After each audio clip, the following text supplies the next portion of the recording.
Hey guys, and welcome to this edition of our brand new NASCAR podcast.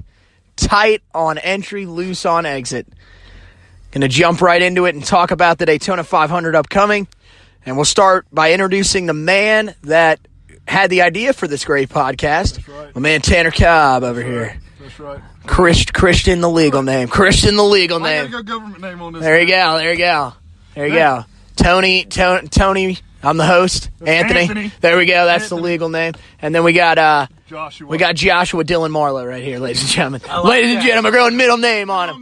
Middle name on him. So we got we're going to be talking about the NASCAR season upcoming, talking about the Daytona 500 that's coming up somehow, believe it or not, this coming Sunday. So we'll at least have something to watch besides the Olympics because let's be brutally honest, no one likes watching two people throw stones down a sheet of ice. the curling's pretty awesome, right? Yeah, that's what. Yeah, I mean, I'm a luge guy myself, but I need something else to watch. Something to kill yourself with. Watch curling for. There you go. Yeah, that'll drive you pretty close. So, So, let's. I know. This is really your show. You're the one. Yeah. So you tell us what we're starting with here. All right, guys. Let's talk about the season preview. What we're looking forward to the most.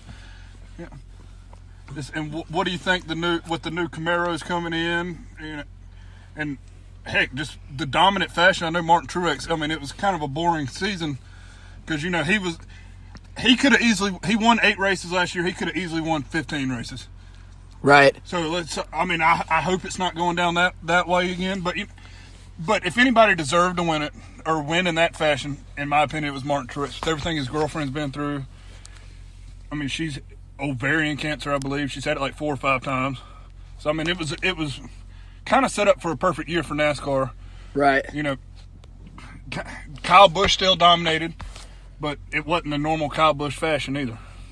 I mean, I think those two really dominated the sport last year. Right. If he wouldn't have won his races, Martin Truex was right there behind him. Pretty much. I mean, there was a stretch during the season where pretty much it was either him or Busch winning the races. And I mean, if it wasn't one winning the race, they were in second place. Yeah, so I think I'm not 100% sure, but I think they set a record for most 1-2 finishes in 1 year. Yeah, I mean, it got kind of sickening there for a while. In the modern day NASCAR, because if you go back to Richard Petty, they were racing 6-7 races a week sometimes. Well, there you go. Yeah, Richard Petty was just that dominant. That's too, the king. So. I mean, There you go. Yep, 200 wins. So, yeah, I mean, for sure, definitely looking at this year, I think it's going to probably be a little more wide open. I don't feel as confident in Martin Truex's ability to dominate. Well, now people know what to expect from him. And then Kyle Busch, I don't think he's going anywhere. I think Kyle Busch is probably.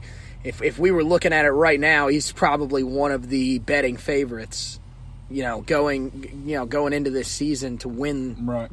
His second Cup championship. So, yeah, I mean, I wouldn't be shocked at all if he ends up coming out with it. But, I mean, there's definitely some dark horse guys we guys that are known and I think that are going to make an impact. I mean, the guy that I love coming into the season that I think people need to jump on the bandwagon, I think is Kyle Larson.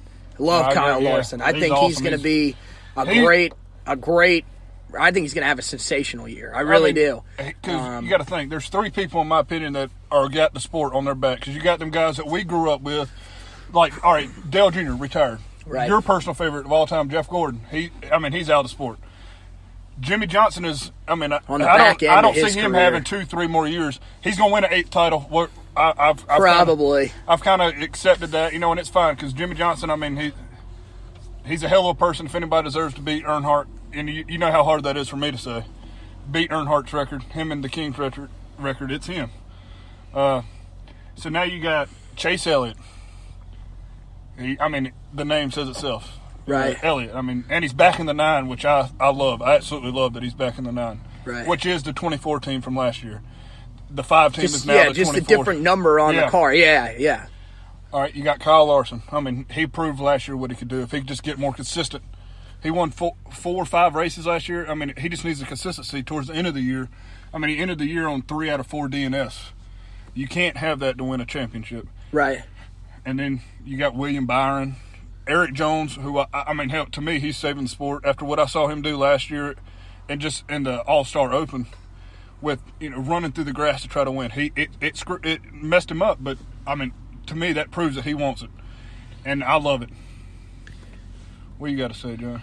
Yeah, I think going in this year, you got a lot of good storylines. You got the Martin Truex, Kyle Busch, because that'd be the next rivalry for NASCAR. Because really, the last 2 years, it's been them two battling out. NASCAR has going to have an identity crisis. You lose your most popular driver, and your sport's having more empty seats year by year because the racing quality has gone down. Some bright spots. The first night race at Martinsville is going to be something. That's my favorite track as a racing fan. I love short track. To go under the lights, see what it's like compared to what Bristol is under the lights. Which we got a preview of that last year when somebody who I think, neither one of us are very big fans of Denny Hamlin anymore. Yeah. So, that just proves that under the lights brings out, it hits another level when you're on. It means go win the damn race. You look at the Chase Elliott going from the 24 to the 9. Jeff Gordon fan, I've been team 24, so I've been kind of torn. Do I go with Chase? He replaced my guy. Well, I've also been that 24 car has been my car. But, and I think Chase Elliott's the most young, promising driver. Got to learn how to close races. He's terrible on restarts when he has to lead late in races. He's got to get better at that. Jimmy Johnson, like you said, he's on the back nine of his career. How much does he have left to go get an 8th championship? Because there's fuel to go to set the record. And he's got the best crew chief, and we've got the best equipment at Hendrick. Yeah, by far. So how much is it hungry in him to go get another championship? Because you've got 7 of them. It's easy to get complacent. And then, it's all about the young guys. You lose Gordon, Jr., Kenseth, Carl Edwards. Which isn't right. Kenseth shouldn't. He should be racing this week. So the young guys, you look at Blaney, Elliott, William Byron, Alex Bowman, Kyle Larson. Those guys are what's going to either save the sport or it's going to make the sport irrelevant. I think they're good drivers because they're aggressive. They're not non-aggressive drivers, so that helps the sport because they're up there wanting to battle with the older guys and nudge them and put them in the wall if they got to get a win, which is good because that's what NASCAR needs. Right. We don't want to sit there and watch 400 laps of green flag racing. So as long as the young guys can keep on progressing and staying aggressive, then I think it's going to be an interesting season because look at last year. There was, 12, 13 different winners? No, there was 16. 16 different winners. So all through the year. I believe I read that. It's been a couple weeks. Well, I'm talking about in your 26 race to get to the chase, you had 12 or 13 different winners. 12. You had 12. So, as much as Truex and Kyle Busch dominated, other guys were still getting in compete for a championship. Your Final Four was what? Truex, Kyle Busch, Brad Keselowski. Keselowski, who was in a funk pretty much all year, just kind of got there on points. And then Talladega comes down, and Brad. Right now, he's the new Earnhardt when it comes to... Yeah, he's got restriction place on. That's my pick to win the Daytona 500, and that kills me because I'm not a Brad Keselowski fan either, but... I love Brad Keselowski. You drink an entire 48 ounce or whatever that was on live television. In victory lane after winning the championship and then go on ESPN drunk. Yeah. Hero. What a legend. Plus, he's got the cap straight out of the Sandlot. He's got the old hat before Benny gives him the new one. That huge-ass bill. And it's sensational. I just love it. But, heck, I'm going to be honest, one person we didn't say Ryan Blaney. Now, Ryan Blaney, he moved over to Team Penske this year, which he was already a Team Penske guy. Yeah, because they're how do you put it, the triple... Wood Brothers are pretty much not really AAA, but they're the satellite team. They're supplied by Penske. Yes, they get their equipment. Kind of like Truex and Furniture Row. Denver, Denver. They get theirs from Joe Gibbs. Furniture Row, Everybody Hendrick does it for Stuart Haas. Not anymore. Hendrick doesn't have any. Well, because they went to Ford. Yes, and that's something that surprised me last year when it came down to Kevin Harvick. Is even though they went to Ford, they turned it. I mean, it took them a little bit to figure it out, but once they figured it out. Everybody but Danica Patrick was great on that team. I mean, you were having consistently one car at least in the top 5 every week. And that's, as a team, especially coming from a Hendrick fan like me, you, and Tony, we're all pretty big Hendrick fans. That's something they kind of ran out. They were not consistent enough to win a title, and that's something we hadn't seen lately. Junior, it was his last year. It was more of a say goodbye to the fans more than, which, I love. Junior, I think, is possibly one of the greatest things ever happened to the sport. But he lost his nerve as a driver after the concussion. You can't blame him though. He's got a gorgeous wife. a kid on the way. I mean, yeah, his mind was somewhere else, and I mean, I can't fault him for that. I mean, it happened to Gordon. He had a bad accident. His last 4 or 5 years, he was just out there running laps. I mean, his last year he competed for a championship because he got the win at Martinsville, which everyone thought, he lucked into that one. Let's be honest. He lucked into that. With the Matt Kenseth, Joey Logano situation. And for NASCAR, I believe NASCAR will let certain things happen because they need storylines. So, you need but it's not professional wrestling. They do not. There's no way in no, hell it's not. It's not scripted. That's impossible. But because if it was scripted, this is what I tell everybody. Because I'll have this argument with y'all. Anybody. If NASCAR was scripted, Dale Earnhardt Jr. would have had 3 or 4 titles. Dale Earnhardt would not be dead if it was scripted. Exactly. They would not script that. That would not happen. The reason why we all scratch our head is Danica Patrick, first woman to compete Daytona 500. What happens? She wins the pole. Austin Dillon brings the 3 car out. What happens? He gets the pole. Junior retires. Alex Bowman wins the pole. The 88 is going to be leading us to the front on Sunday. That kind of stuff does not help NASCAR. Here's my thing. All right, the teams you said, Danica Patrick, Austin Dillon, Dale Jr., Alex Bowman. They all have equipment. That is the best equipment. When it comes to those qualifying, races, I think they probably put the best equipment in there because you're the new show pony. They want to trot you out to a great performance. Right. And you got to think, Daytona 500, I mean, they say Daytona's a more handling track than Talladega. Talladega's pure speed. Qualifying, you're out there by yourself because it's not like traditional qualifying where you're, running in, like at Atlanta, it'll be different. Every team, you have an hour. They do a 20-minute, 10-minute, 5-minute. Well, they raced in packs last year at Daytona, 2 years right? ago. And they had too many wrecks and everything. Or maybe it was 3 They were going to too many backup cars. It was just not working. So you got to think, I mean, it's all about speed when it comes, because you're by yourself out there. Hold it. Darrell Waltrip said it great yesterday. You got to hold it to the floor. That's all you got to do. And turn the damn steering wheel. Yeah, all you got to do is stay down on the bottom line when you're in the corners, and then ride the wall when you're in the straightaway, and you're pretty solid. Well, no, really, they ride the line the whole way through now. They don't come off the line. The most important part that people overlook, though, is you got to hit your shifts perfect coming off pit road. Right. Because without that, you won't get your RPMs up. Yeah, because you only get one lap at Daytona. There's no, I got a second lap. It's either it's do or die. You're out there, you got to run a great lap, and I mean, for sure, definitely some interesting things. Yeah, you mentioned the Camaro being brought to the sport. I think it's interesting. It's very interesting. I think it's definitely we've seen it. They've raced them in Nationwide for a while, right? Isn't that it's Xfinity now. Or Xfinity, I always say Nationwide. But the difference between those is the Camaro and the Xfinity series didn't have a pointed end. That's something that's kind of got me iffy, especially at these plate races. Like we saw it yesterday in the Clash. That pointed end, sometimes, obviously they're not going to line up perfect. So, Kyle Larson was coming up, up the top, got a push from Kyle Busch. Well, he had nowhere to go. He couldn't get down because Kurt Busch was there. Jimmy Johnson paid the price because, you're sitting at a point, hitting a flat surface. I mean, somebody's got to give, and it just sucked for Jimmy Johnson because he was having a great race. I truly believe he was setting up for a plan, and he cannot finish these clashes. It's 7 years in a row he's crashed out. I mean, if I was Rick Hendrick, I would tell him just don't run the damn. So that means don't read anything into it. It's not like Jimmy Johnson's going to have a bad year because he wrecked in the Clash. This is nothing new. And hey, you got to Jimmy Johnson, Chad Knaus are pissed off from last year.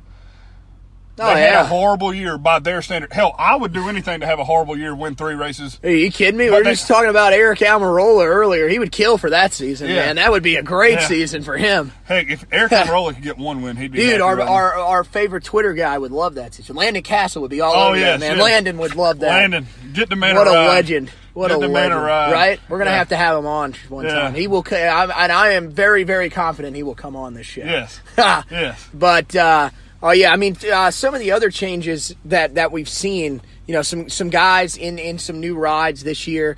I know one that I saw yesterday and that I think could factor in maybe at Daytona. It'll be interesting to see him in his brand new cars. Casey Kane in the 95. I thought he looked all right in qualifying. I didn't see the Clash. So I don't really know. That's what something. The cars are different. But, it's not the same car that they're riding in Daytona.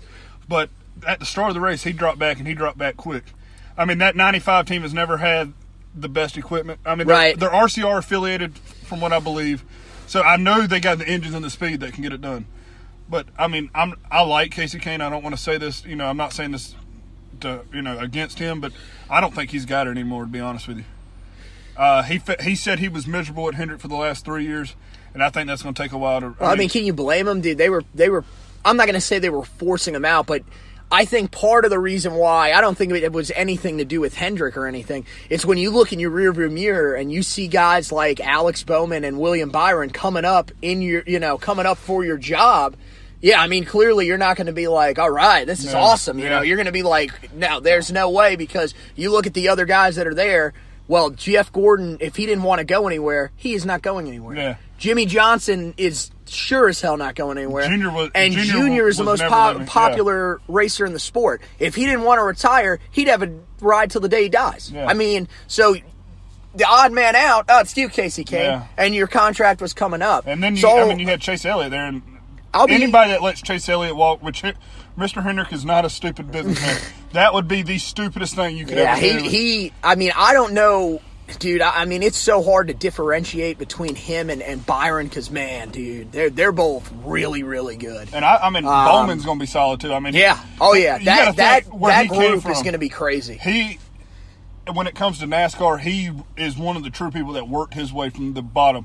He drove a Tommy Baldwin car that was starting park 4 years ago. Yeah, the 23, that dude, he couldn't. I mean, every time, even if he was in a race, he couldn't catch a break. He was always in a wreck or something. So, and the thing I love about him is he turned down cup rides, such as the 23, Tommy Baldwin. There was another one in there I can't really, but he turned it down to go race part-time with Junior Motorsports. Right. To prove his point. And he worked his way to a development driver. Like, that's what he did last year.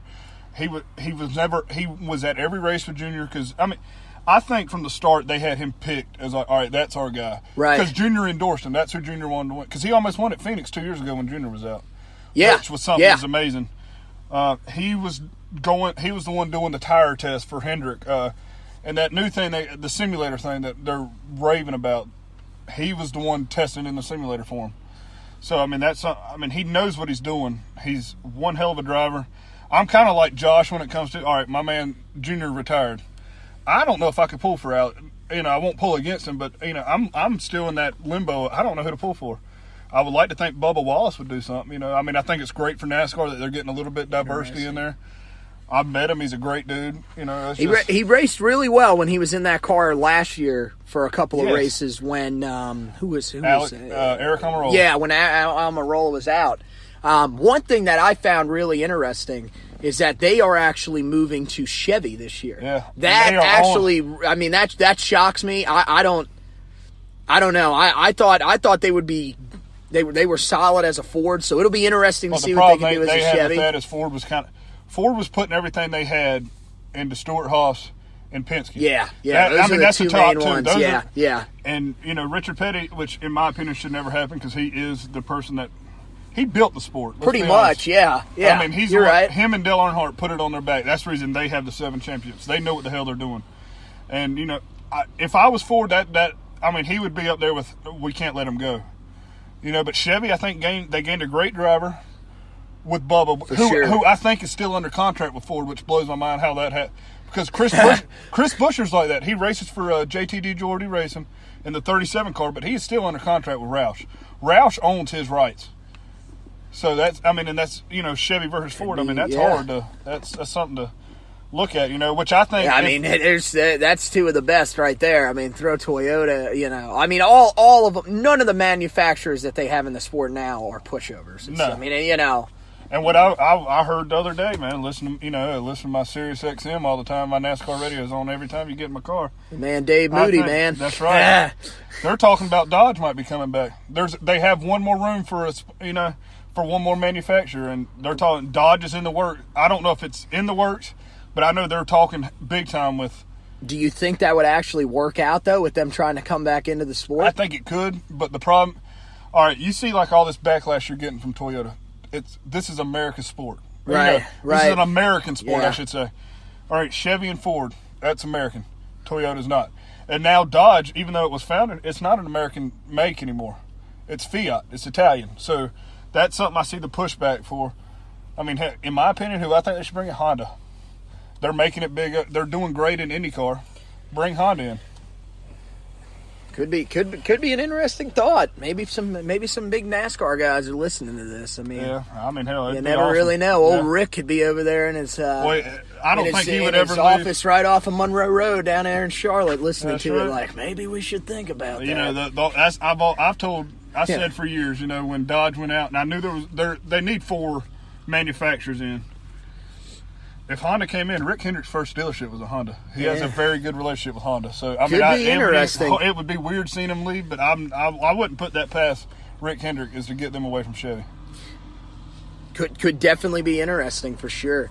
Yeah. So turning I guess towards, we'll talk a little bit about I guess what we saw yesterday, or at least I know I saw qualifying. I mean, again, it was kind of weird. You know, I don't really take a whole lot from qualifying, especially at the Daytona 500. Qualifying, only the pole pretty much means anything there. It's set in the front, too. It's first and second. 2, yeah. So if you're out of that, in all reality, it doesn't even really matter. Thing, you know? You know, I mean, that's because they got the duels, and then, I mean, so at this point, for sure, I think, I was... The only one I was impressed by was Bowman, because that lap was nuts. I mean, he was.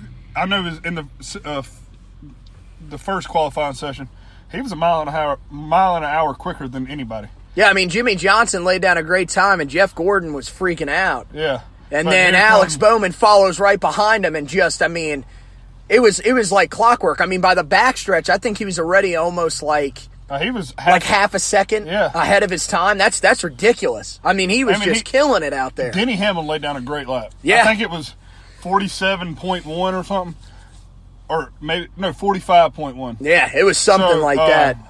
Alex Bowman, he put down a 45.02, I believe it was.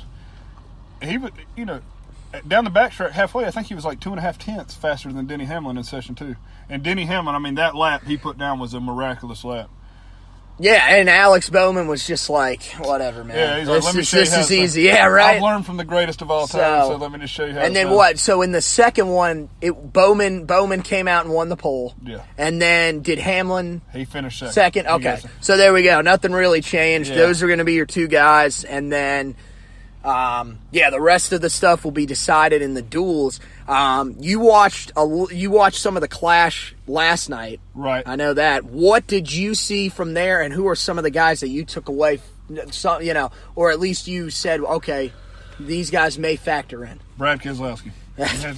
Anybody from Penske really? What I noticed yesterday, Brad started last. The difference between the Clash and regular, they draw for qualifying. So. Brad, whoever pulled for Brad, just pulled last. I mean, the luck of the draw. I think within 8 laps, he was in first place. I mean, this man right here pretty nuts right there. This man right here, I can tell you. I mean, you got to think he learned from Dale Jr. too. He raced for Dale Jr. in the Xfinity Series for 2 or 3 years. Some bitch knows what he's doing. He's awesome. Man. Yeah. I mean, you talk about those Penske guys, and I mean, man, they got 3 guys that, I mean, just any race this year. I mean, we could very well see 3 Penske guys in the chase at the end of the year with Blaney, Logano, and Keselowski. They could all be there because they are all very good drivers. They pretty much got a 4th team with the 21. I mean, Paul Menard's not a pushover. He hadn't had the best success at the 27 for RCR, which I'm kind of looking past that. Right. He, this new start. The 21 Wood Brothers car was coming off a great year last year. Went a lot further than what anybody thought. Well, that part of that's the guy, the ass in the seat. Yeah, that definitely helps. Of that is, Paul Menard, he's a great restrictor plate racer. Right. He knows what he's doing. I'm just interested to see if it was 100% Blaney or was that team like legitimately pretty good, because I know a lot of that team left and went to the 12, so that's where it's going to be kind of I don't think that team really is that bad, because you look at who they had before that, and Trevor Bayne was successful there. I mean, he's won, he won a Daytona 500, but, I mean, there were other races where he was successful. It wasn't like that team was awful. I wouldn't say successful. Trevor Bayne, I mean, I thought he was a very solid Xfinity racer. I mean, that proves the step up between Xfinity and the Cup Series. See Ricky Stenhouse. Yes. There you go. Well, until last year, I would make that argument. Well, we'll talk about him later. Yeah. When we talk about our guys for the championship. I'll let you talk. Keep That's an all eye. you. And I mean, it's, I know I'm a fan of him, but seriously, I mean, I'm telling you, maybe this is where it starts to get picked up at, I mean, yeah. I mean, you don't really know. That brings me into another thing. All right, I talked about this. I believe I talked about this earlier today. We were coming to eat. The yellow line at Daytona. I'm not going to say it's time to get rid of it. Right, yeah, but, right. I mean, it hurt Ricky yesterday because he was coming, and he was coming big. And in my opinion, he got forced down. And I saw Junior on Twitter last night. He's calling out the bigwigs in NASCAR, saying you're very inconsistent when it comes to calls. Because yes, if that was Junior that made that would have been a non-call. Yeah, probably. Kyle Busch would have been the one getting black flag. But is Kyle Busch a big name in NASCAR? You got Ricky Stenhouse. Yeah, he's a good name, but he's not Kyle Busch. Right. And they would. I hate to say, I love NASCAR, but they would rather see. I think it would make a better story, like you were talking, if it came down to Kyle Busch or Ricky Stenhouse. Right. And I don't know if it's. I understand why they have the yellow line. It's double yellow line for a reason, because I mean, you could, especially at 200 miles an hour, and you got a 3,400-pound car, somebody could die very easily. I mean because you got to force them down there. All right, well, if that line's not there, then people are going to force you to the grass. One of them cars hit grass, it flips over fairly easy. So I understand it's a safety thing, but as long as they get more consistent with their calls with that, because I think Ricky could have won that. Forcing someone down there to me is just it's. I don't know. I mean, honestly, probably what should happen is if you go below the yellow line at all, then unfortunately you got to give up the spot. Yeah. But the problem is at Daytona, if you give up the spot, you're giving up. Well, you could do that. Yeah. Or let's say you get into that middle lane and give up the spot. You're giving up like 10 spots. 10, 15 spots. It's not, I'm giving up one. Yeah, you got to You can go from, say that was a battle for the lead. Okay. Right. You can go to dead last. I mean, pretty much. You could be at the back of the cars. lead pack. You could be in like 28th. Yeah. In a half a second. I mean, they'll go right by you. Yeah, it's nothing. You got 40 cars within 2 seconds of each other at Daytona and Talladega. Oh my gosh, it's crazy. I mean, and you could lose the draft, and then hell, what do you? Yeah, then you're done. All because someone forced you below the yellow line. Kevin Harvick yesterday. He was in during the clash. He was one of the few that attempted to make a move to go to the front because it got boring with 8 laps to go, and you just see people riding in circles around the top. I mean, but I understand why they're doing it because a lot of these teams use this more for a learning process than it's the clash, dude. Why are you going to waste a car in that? Because I mean, at Daytona 500, I guarantee you would have had everybody fighting. Would have been a lot different. Yeah, that would have been a lot more spread out. Kevin Harvick took a chance. He lost the draft in like a half a lap, and I think he finished like 20 seconds down. I mean once you lose the draft, in 3 laps he went down 20 seconds. Unless you've got someone else that loses the draft right with you. Oh no, you're done because dude, I mean once you lose it, you're probably going. I'm not 100% on this, but you're probably going 5 miles an hour slower. Well, you got to think. Alex Bowman was 195 yesterday in qualifying alone. And the fastest lap yesterday was Brad Keselowski. I mean, he went 199.8. So you're going 4.8 miles an hour. Isn't that normally a slow lap there? Don't they reach 200 there? Well, lately, especially with the new downforce package, and they eliminated the ride height rule. So I mean, you can run any kind of sprint you want.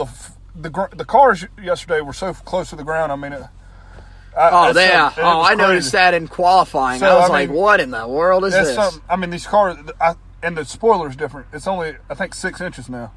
So I mean, they're having. You can't just ride with the pushed on the ground the whole time. You have to ride with, not necessarily a foot on the brake, but you got to be able to flirt with that throttle because, I mean, it's easy to turn these cars around, especially if you hit somebody in the left corner, you're going to the wall. Pretty much. You ride out that back mirror more than you ride out the front. Oh, at Daytona, especially if you're the leader. The leader, you don't even look out your front window pretty much. You're pretty much looking in your rear view the entire time while you're getting pushed. I mean, because, people will say, well, what if there's a lap car? Dude, trust me, if there's someone up top, it doesn't matter. You're going to run that guy over. There's nothing you can do about it. But yeah, I mean, for sure. I don't think he watched any of it. So. Yeah, I don't know if Josh didn't see any of it. Nah, he was watching curling. So we'll let him get back. We'll let him get back to the figure skating. There you go. That's all Josh, man. Nah, I did turn it off to watch a little bit of the March Madness. Well, you know me. I mean, that was. This is. But still, I don't know. It comes. This is my favorite time of year. There you go. I mean, you got the Daytona 500. The excitement. I mean, I'm telling you, folks. I'm looking at him right now, and I mean, this dude looks like a kid in a candy shop right here. This is amazing. I freak out for college football. I mean, I'm already freaking out right now. It's February. We still got 6 months to go. Right. Oh man, this man's over here cheesing like no one's business. All right, and this tells you anything. I worked Super Bowl Sunday so I could get off. Here we go. Here comes the story, man. So, here we go. I know, and nobody will understand that, and I don't understand it. Even he doesn't understand it at this point, to me, folks. This is the most important, and then you got March Madness coming up right behind it. So, I mean, Carolina, we're all three huge Carolina fans. I don't think we hide that from anybody. They're looking good right now. You got NASCAR. I mean, to me. Tie it into NASCAR. One of my favorite follows on Twitter now, Hermie Sadler. He is amazing on there. Him and Elliott Sadler, because you talk about Elliott Sadler. Dude, Hermie was straight up roasting. He has a daughter that is a cheerleader. He was straight up roasting some Duke fans the other night. That was hilarious. I was like, dude, Hermie, yes, sir. And then, Elliott. I knew about Elliott. Elliott's a little more under the radar with. Yeah, Hermie's PG-13. I mean, he's right on the line, and it's great. And then Delana Harvick, he said, is one. Oh yeah, she is big Carolina fan, huge Carolina. I mean, so there you go. She will tell you a special 4-letter word if you talk bad about the Tar Heels. So there you go. So maybe if we win a title, maybe she can convince Kevin to put the Tar Heel symbol on his car. I mean, he does that. Yeah, I'm all in. I'm buying all the Kevin Harvick gear when we go to the track. I might have to jump on the 4. Seriously, I will have every single piece of his attire on at that race, and they'll be like, "Who are you pulling for?" I'll be like, "Kevin Harvick." That's right. So that's the challenge to you, Kevin. Put that Tar Heel symbol on your car, sir. Yeah. Or Elliott. We can do that. We'll watch the Xfinity Series. And speaking of that, that's my pick to win it all this year.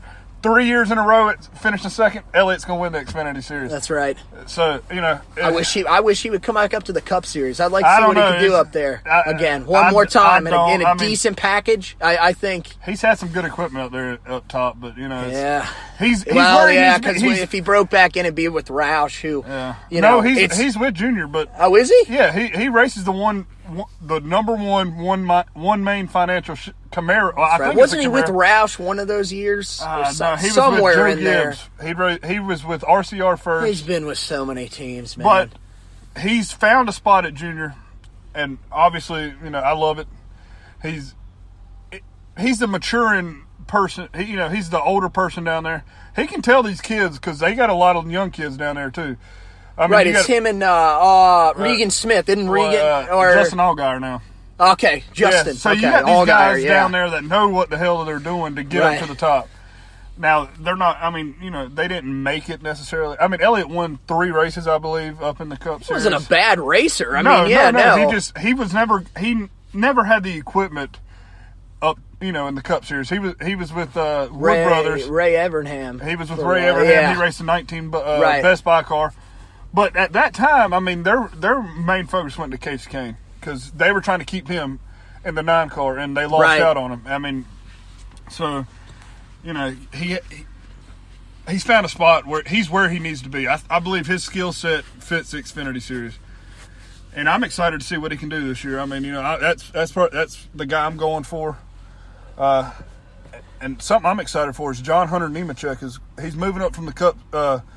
From the Truck Series, he's going to race, I think, 8 races in the Xfinity Series. I mean, he's interesting. He's a North Carolina boy, so anybody from around this area, I pull for. That's Joe's kid, right? Front row Joe's kid. That's right. There you go, man. So, good old.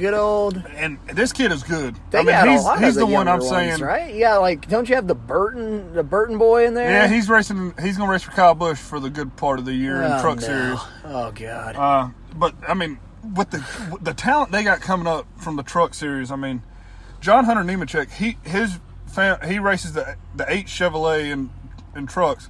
That team has no money. I mean, they're struggling to make it race, and he's going out there and winning 2-3 races a year. So he knows what the hell he's doing. There you go. He's got. I mean, his dad's a great racer. I mean, he didn't have the best success, but he won a Busch Series title back when it was Busch Series in '92, I believe. So I mean, he's got good talent. I'm just interested to see if it'll translate, or if he's just somebody like Ron Hornaday who just he was fit for the Truck Series. Right, yeah. All those guys got their fits, and yeah, I mean, maybe that is maybe. Right. Just gotta wait and see for sure. So yeah, now we'll start turning our focus directly to the race. Some of those guys that you think are going to factor in, and then of course your race pick itself, and we're all going to participate in this one right here. Right. So, yeah, I'll let you start because I know you're just dying to get in on this because you love, man. What we talked, you got Denny Hamlin and Alex Bowman on the front row, like you talked about. I think Alex Bowman, I mean, depending on, it's Daytona, so you don't know what the hell's going to really happen. He's had the fastest car all week, though, and that car has been amazing. So, yeah, so you stole it. I stole your your line there. No, he's going to be good. I mean, but it's Daytona. Nobody really knows what the hell's going to happen. Right. So, I mean, in all reality, Jeffrey Earnhardt in the 00 could win this race. Oh, here we go. I'm an Earnhardt guy, so, that's on my fantasy pick. I did pick him because, I mean, it didn't cost. If we're picking fantasy beards here, clearly Jeffrey's got to be up there. Yeah. That's sensational what he's got rocking there. Yeah, he does. And he's a redneck, so you got to like him. Just like he's an Earnhardt, man. How many years straight have they had one in the 40th year? 40th straight year. I was listening to he did an interview on Fox yesterday. That right, kind of blew me away. Saw that, yeah. I mean, it might sound stupid 39 years, that's a good run. Jeffrey did not want to be the reason they were not in 40. That name is synonymous with Daytona. I mean, his grandfather died there, who probably the greatest driver to ever come through Daytona.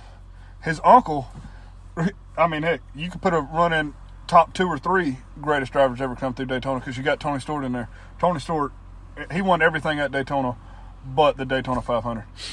Which that's so. I mean, I hate it for him. So I mean, yeah. If we gotta give Tony Stewart a track, I mean, he pretty much. I mean, he literally owns the keys to Watkins Glen. Like, oh man, I don't know. Him in Indianapolis there for a couple years. That's true. That's true. Although Paul Menard might own those keys right there. There you go, Paul. There you go, Paul. Kiss them bricks, baby. Wait till the Indy race. He might be my pick. Dude, yeah. Oh, man.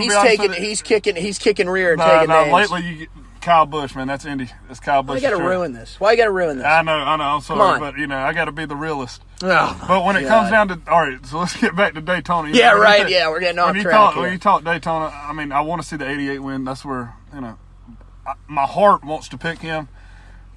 I got to go with one of the Fords, man. Have to be one of the Penskes. I know where you're going. Ricky Stenhouse, but I'm going to go Brad right now. Going Big Bill Brad, baby. Yeah, I have to go Brad. Bring him out. Now, break it down. I mean, hell, when it comes to stages, I got him or Denny Hamlin kind of battling for it. But Denny, I feel like, is going to have But I think it's going to come down to what it did 2 years ago.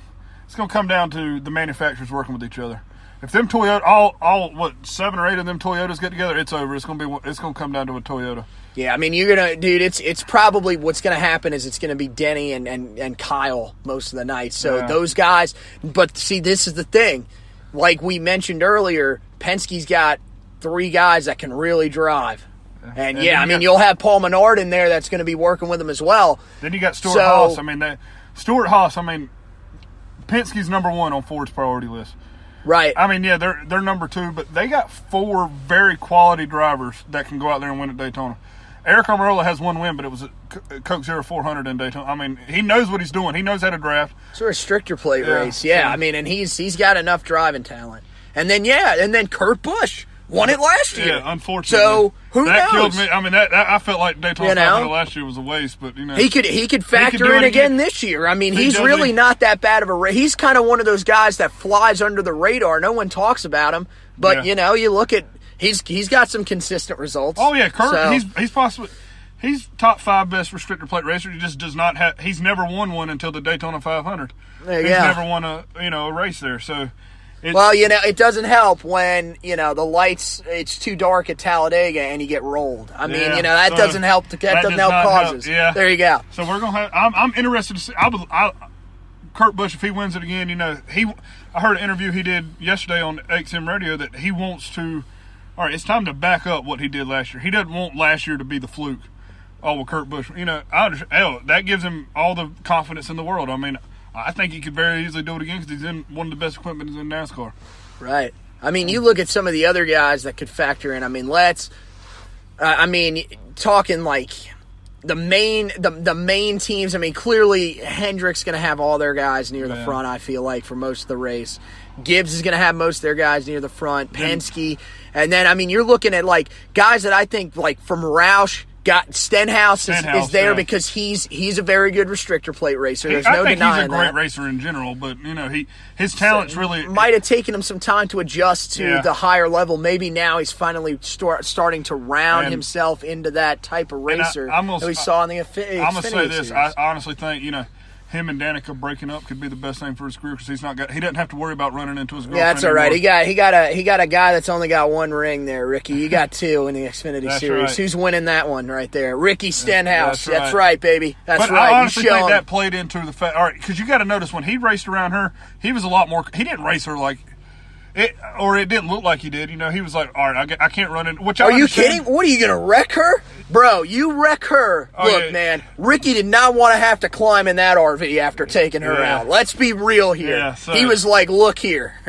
I couldn't imagine. I make a good enough paycheck. Yeah. I'm going to hang on here. I'm going to tell you, she might be little, but I would not want to be on the receiving end of that bark. No, I bet you she's got some power. I can tell you that much. Ricky, but if she needs, call me if she wants to hang out. I love to at least have the opportunity to be on the other end. You hear that, Aaron? You hear that?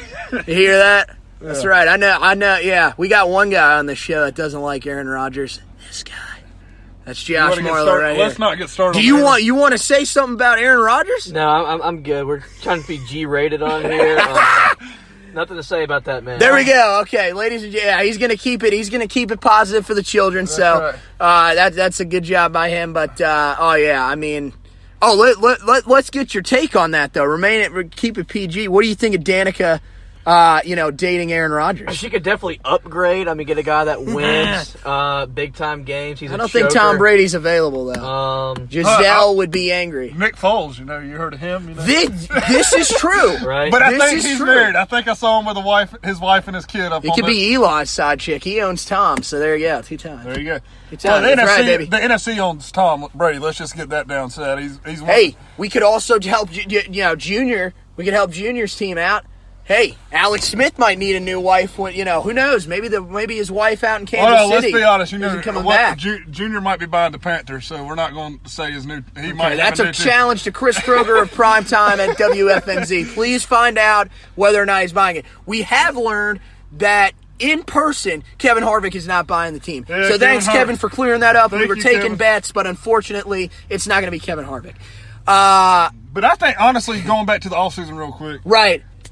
With the Panthers getting, going up for sale, me and you and Josh, we've had this conversation a good bit. I truly believe it's going to be a NASCAR person buying.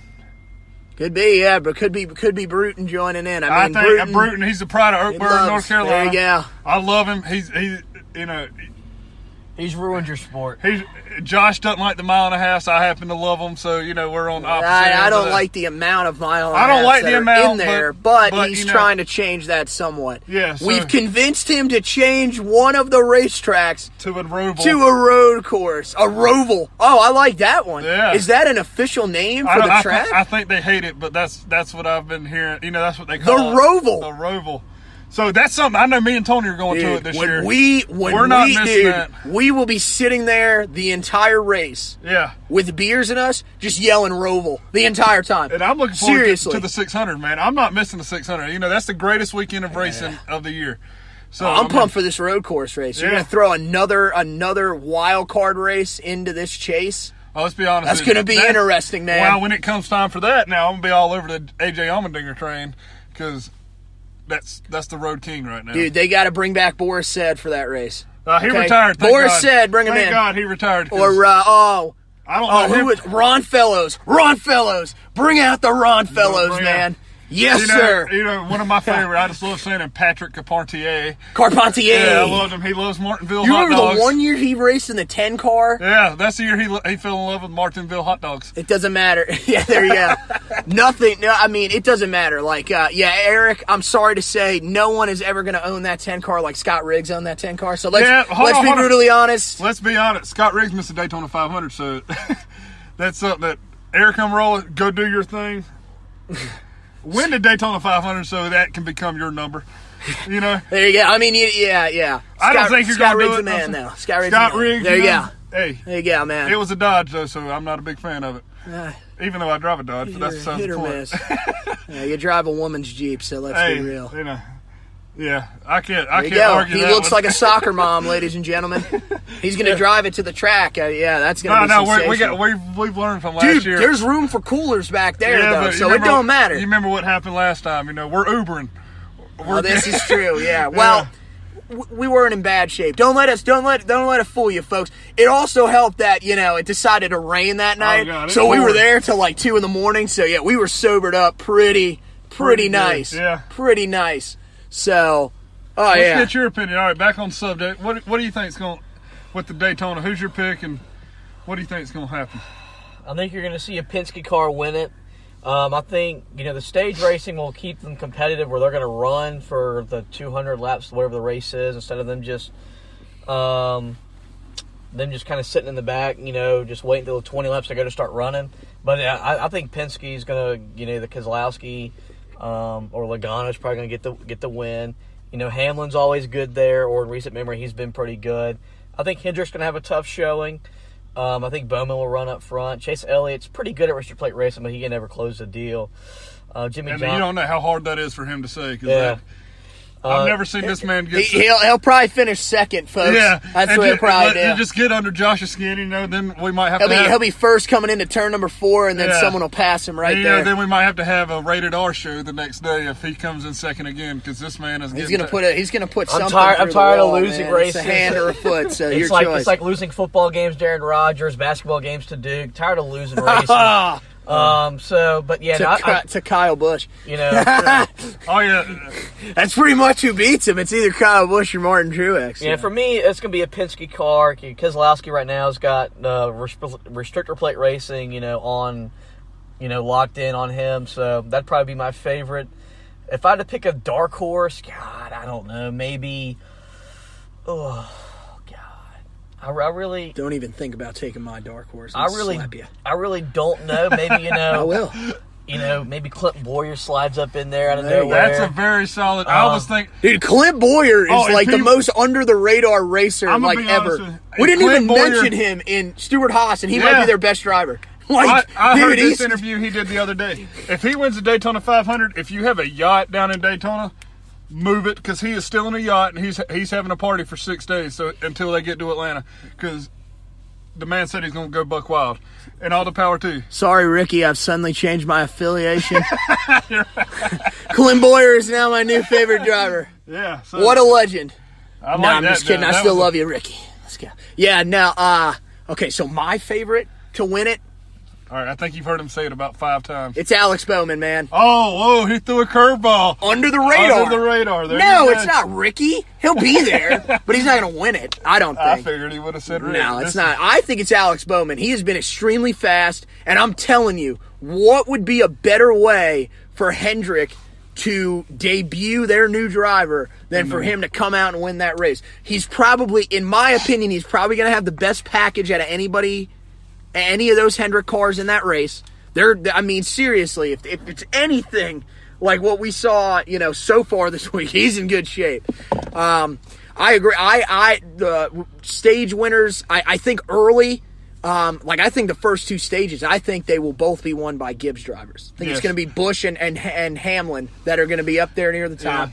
Yeah. And then, I agree. Penske's going to be right there as well.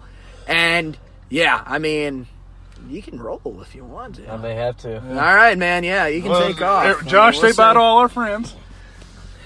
Goodbye, listeners and non-listeners and NASCAR fans and non-NASCAR fans. By the way, I named the podcast, so I'm going to take full credit for that and my contribution to this effort. Congratulations. He was also the contributor of most of the yawns that you heard in this episode, ladies and gentlemen. Yeah. So it's all good. It's all good. It's all good.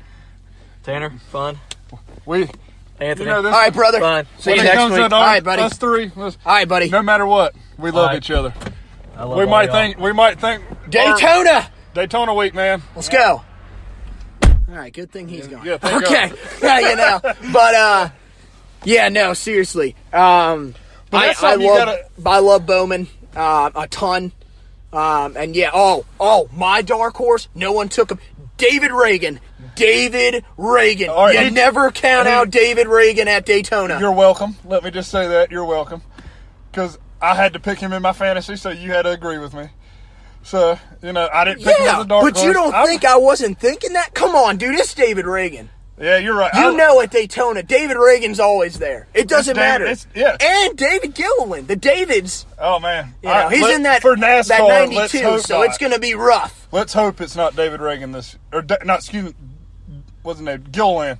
See, I forgot. David Gilliland. His son. See, I'm not worried about David Gilliland anymore. His son, Todd, is going to be an amazing driver. He races again for Kyle Busch. I mean, Kyle Busch has all these young name Toyota drivers, and I'm excited to see what's going to happen with them. These young guys, these guys are getting their kids coming up.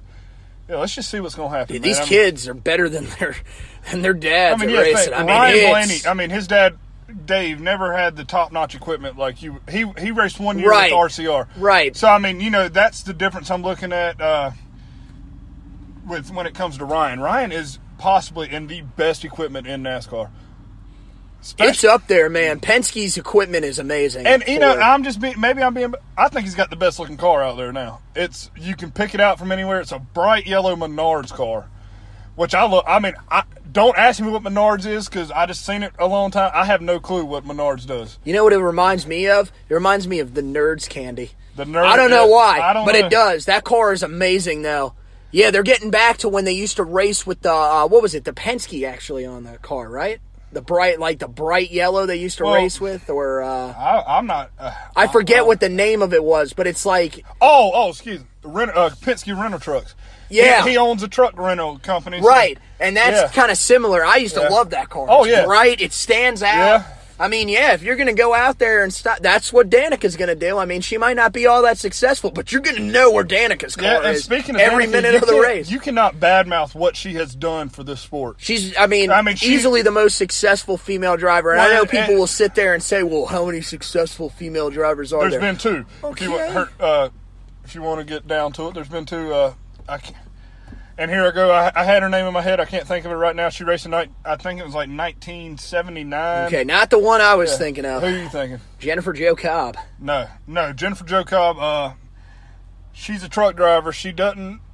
Her equipment. I hate to say this. I know she gives everything she's got. I like to think we're related, but I know that's not the case. There you go. How many Cobbs is there really out there? But good God, you could. But her equipment is not up to par, so it sucks. I hate to say it, but her equipment sucks. And to put it in layman's terms, it's not very good. So there you go. But I could see her. I could see if she could get in good equipment. I would like to see what she could do. Put her in a Kyle Busch truck or. The reason I thought of her is because she's been around a while. Like some of these women, when they get in the sport, they phase out relatively quickly. She has. She's been there for a while. Two things. All right, when it comes to Jennifer Jo Cobb and then you got Danica Patrick, they are the only women in NASCAR, so they got money pumping in. Right. Well, we got the ARCA driver. Keep an eye on her. Let's not get started on her tonight. Let's just say she is stunning. Good for her, yeah. She is stunning. So we are 21 years old. Well, you're 21. I'm 21. So yeah. So. We're just throwing that out there because it's not like we're a bunch of 40-year-old men over here. Yeah, so it's she is definitely. I've read a lot on her. We'll sit here and say that she's a looker and everything like that, but she is a hell of a driver. Yes, she is going to be really, really good. The ARCA is pretty much, if you're a baseball fan, low A. of NASCAR. It's not even They affiliated. race the old NASCARs. Yes, just with different numbers on them. It's not affiliated with NASCAR at all. I mean, it's not a NASCAR. It's ARCA. Right. So they're their own series. They're their own series. So I mean, but it's still hard. I mean, I've seen. Dude, they got it's interesting, man. Those people race hard, man. Yeah. I mean, you got like Ty Dillon. He won a title down there. I mean, I think it's a great building step to the truck series. But I like to see what could happen. I mean, it's the ARCA Racing Series. You don't have a whole lot of big names down there, and a lot of owners. The only big name owner down there, I think, is Joe Gibbs. He owns a couple cars that race down there. So I mean, I like to see what they could do. I do watch ARCA races. Because when it comes to racing, I'm 100% every form of racing you can think of. I watch K&N series. You're all over that. I do watch that when it comes on TV. But thank God for MAV TV because that's how I catch a bunch of my ARCA races. There you go. So I mean, I'm excited to see what she can do this year. It's just all around. It's that time of year again. To me, it's Daytona. I grew up in this. I went to my first race when I was I think about 6 months old. Went to Rockingham. So as far as I can remember, I've been. This is it. This is the time of year. And I'm kind of at a loss. I don't know how to feel. I'm excited for it, but with Junior going out, I don't have a favorite driver anymore. Now I'm just there for the good, for good racing, and I never want to see somebody get hurt. But yeah, I like to see wrecks every once in a while. And it's interesting. I mean, yeah, dude. Clearly, we don't want to see like Kyle Larson. Well, we don't in want to his see first nationwide race with the engine in the stands. I mean, come on. Or Kyle Busch. When Kyle Busch wrecked at Daytona during the Xfinity race, I mean. I'll be honest with you. I about wanted to cry because he hit so hard. That was a rough moment. Dude. Yeah, I mean I might not be the biggest Kyle Busch fan in the world, but these guys are going out there risking their lives, especially at Daytona. We don't want any of y'all to get hurt, man. I mean, and I hate when to Denny had the back problem, and that's Junior with the concussion. I mean, dude, no one should be sitting there clapping and loving it. And if that's you, I mean, you are a low. I mean, you shouldn't be following sports. Yes. Because, dude, I mean, trust me, I love, we were talking about Carolina basketball earlier. Look, I love the Tar Heels with everything that I've got, but I don't wish any Duke player to get severely injured or something like that. You don't wish that on anybody because, dude, it's what these people are going through. Like, just being around, knowing our guys or knowing, like, some of the football team that I know, dude, I mean, how much time they put into it. Yeah. So when someone gets injured, you got to think of them as, what if that's one of my players? Right. And the same thing in NASCAR. What if that's, that could be me? Yeah. Because, I mean, you have to think, basically, I mean, they got all this this equipment that helps them, and I mean, yeah, it's definitely worked out well. But you're going 200 miles an hour and you hit a wall and it goes from 200 to 0. You're going If you survive that, I mean, you're lucky. I mean, you got to think these guys have kids. I mean, Kyle Busch. I mean, Kevin Harvick. These guys, they get in a big wreck. I mean, it's not just them they have to worry about. They got two fairly young children. Kevin Harvick, he just had a second child, but Kyle Busch. I mean. His son and Kevin Harvick's son are right around the same age, like 4 or 5. It's something they got to look out for now. I mean, right? They know what's going on. Like that's something that I'm always conscious of that.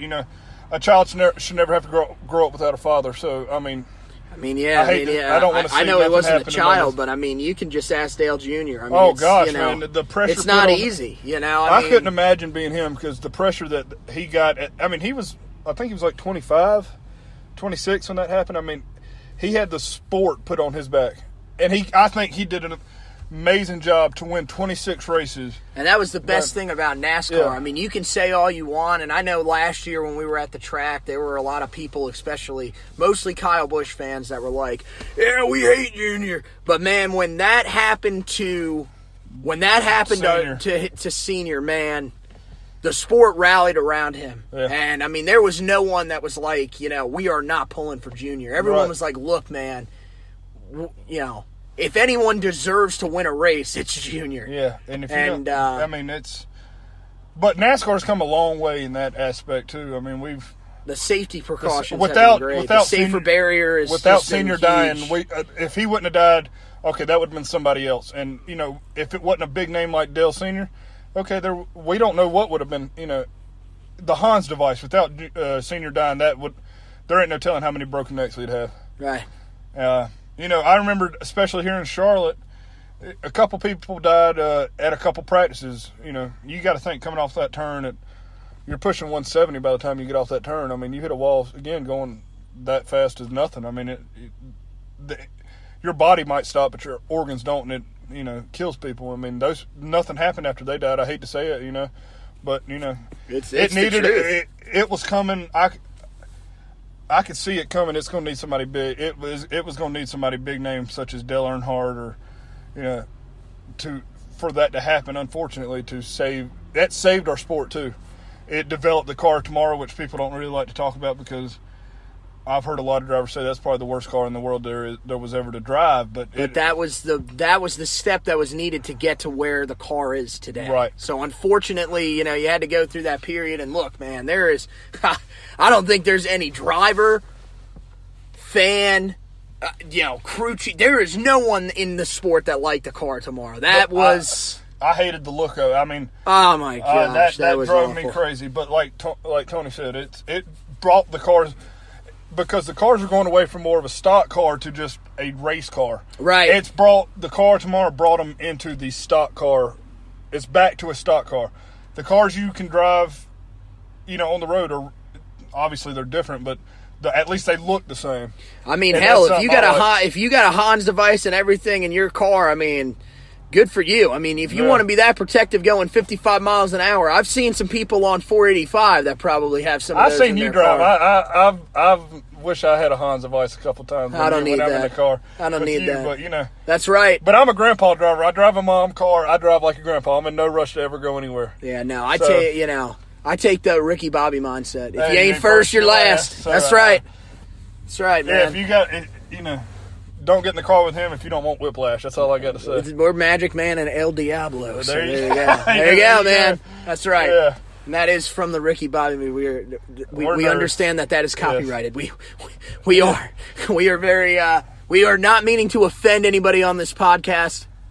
That includes the ladies that we talked about earlier. Very, very good drivers. Yes. But they're beautiful. Again, we get off sidetracked. But Danica this Patrick, is the sign of a good podcast. Yeah, right. You got to get sidetracked. But Danica Patrick has said, I mean, I think she's helped save the sport as well, because you got to think she's brought young women into this sport. You know, 4 or 5 years old. A lot of women that, you know, these little girls are like, well, hell, if she can do it, I can do it. You know, and I think it's great. You know, and I mean, we all sit in, like, a lot of NASCAR fans. We sit and knock on Danica and say how bad of a driver she is. Dude, she's really not that bad. You take the worst driver out there and they will blow your mind how great they are.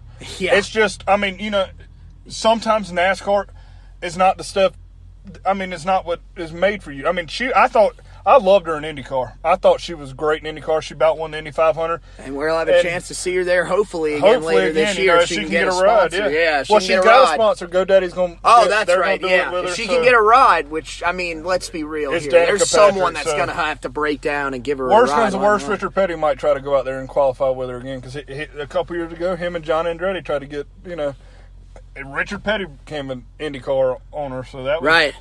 I'd like to see that. You know, I can promise you where we'll be, regardless she's in it or not. We'll be watching it. We'll get up early, watch Monaco, or I will at least get up at 7 o'clock and watch Monaco. Well, maybe this year, maybe. Remember last year I used to sleep until 11, but now that I'm going to school, my clock's set like that. So, maybe. So then the about Indy 12 500. o'clock, Indy Takuma 500. Sato tries to hold on to his Indy 500 championship. Right, and hell, that was awesome to see him win it last year. Dude, that race was awesome. Yes. Dude, if you don't like the Indy 500, I mean, I don't watch a single Indy race outside of that all year. I'm not even going to lie to you. I'll watch NASCAR. IndyCar, no. There's so many road tracks. Yeah. Like, dude, NASCAR, they have the 1.5 mile tracks that they just overkill. But it's nothing like Indy. Indy, literally, there are like 4 tracks that are oval, and then the rest of them are all road courses. Yeah. Which I hate to go off subject again, but when it comes to IndyCar, the reason they we don't got to worry about it. They can't run ovals anymore because they've had a lot of Dan Weldon, the biggest name in IndyCar. God, why are you trying to make me cry? When that was at Las Vegas. Good God. I mean, when he hit it, I told him, I think I was sitting with my grandpa or sitting with my dad or something, watching the race, and I was like, Dad, he died. I was like, he's dead. There's no way. If you walk away from that, you need to, thank God every day and hang up your boots, because I didn't see. I mean that. Well, that's the problem with that sport, and I think that's something that you got to be grateful with NASCAR. You said it earlier. If you hit the grass at Daytona, you can roll that thing pretty well. But here's the thing: you roll one of those cars, your head's there. You're probably you can walk away from it. Yes. It's not. If you see someone roll, our initial thought is not, okay, he's dead. Yeah. If you watch IndyCar and you roll that, hate to say it. I mean, your first thought is, dude, there is no way he's walking. Yeah. Like if he's alive, then we can call it a success. No. He will not race again. Yeah. That's usually how it works. And with Dan Weldon, you were hoping and praying, but when you saw that car up in flames, you just knew. You knew it. And, it's just... Danica Patrick, it was her last race in IndyCar. And she's a fairly tough woman for what I've seen. I've read on her. I hate to say it, she's cold-hearted, but, she might have to be in some stuff. She expects the best. And when she breaks down crying, and her and Dan Weldon did not have the best relationship in the world, but... when she broke down and, she was losing on national TV, I couldn't imagine. I knew what he meant to that sport. He won the Indy 500 that year. I remember that because it was, I remember that. J.R. Hildebrand was coming out of the corner and wrecked. I was because I was freaking out because J.R. Hildebrand was this, no-name guy. And I was like, whoa, we're going to have, him win it? This is going to be awesome. And then he wrecks coming out of the corner, and here comes Dan Weldon. And at the time, Dan Weldon, I'd seen a couple Indy 500s before, and he was always successful. So I was like, oh, really? Yeah. Come on. But now, now it's like, oh, no, thank God he won. Yeah. That's the way to go out, worked out. He does the... That's the reason he remembered. I remember it because Dale Jr. ran out of gas at the Coca-Cola. There you go. I was at that race, and, I cried like a little girl. I'll be honest with you, because that's one thing I always wanted to see was Junior win a race. I didn't know him then, folks, but I wish I would have known him for that moment. Let me tell you one thing. If Junior comes back and races in a 500, that will be on Facebook Live in case something similar happens, because we will make sure the viewers can see that. There you go. I can't tell you what that race meant to me. That was one of the best races and the worst race in my life. But it's Coca-Cola. And that's back before they went to the new modern day car. So the cars they weren't driving the best in the world at all times. So, right. But Junior dominated there. I've been to 6 Coca-Cola 600s, and 4 of them he's dominated, and he hadn't won. So that was the one time I was sitting there. I was like, man, he's going to do it. I was sitting with my brother Cody. You've met Cody a couple times, right? I was sitting there with him, and my brother, I guess he likes to see me in pain because he's like, he's not going to win. And I was like, shut up, man. Just telling him to shut up. He's going to do it. And, damn it, he wasn't right. So, when it came down to that, I blame my brother for him losing. But, there you go. That's what happens. That's in the past, man. Yeah. Nothing you can do about it. But, I think Junior, he's going to come back for a couple Xfinity races this year. I know Richmond's for sure on the list, so I'm going to look forward to that. But, Oh, yeah. Dude. When those that he'll be telling the boss, look, the boss will be like, what do you want off, Saturday and Sunday or Sunday? He'll be like, yeah, give me Saturday. Yeah. Why? So, Junior's racing. I just Hey, man, I don't care. I'll tune in to definitely see that, man. I'm telling you, like you saw last year, I went and bought the shirt and everything like that, because it was his last year. And, I've never had anything really against Junior. I'm not the biggest Hendrick guy in the world. But you're a Ford guy. So I'm a Ford guy. So, of course, I wasn't going to be, like, great. But, dude, that's one of those guys that, deep down you've always kind of rooted for. That's someone that I've always kind of rooted for. That's right. But, it's definitely, I can't. Just talking about it, man. Yeah, it's gonna be a great year. So I don't know. Do you want to do your championship picks? Yeah. Now, we've lost one member, but all right, he would pick Chase Elliott more than likely. No, he wouldn't.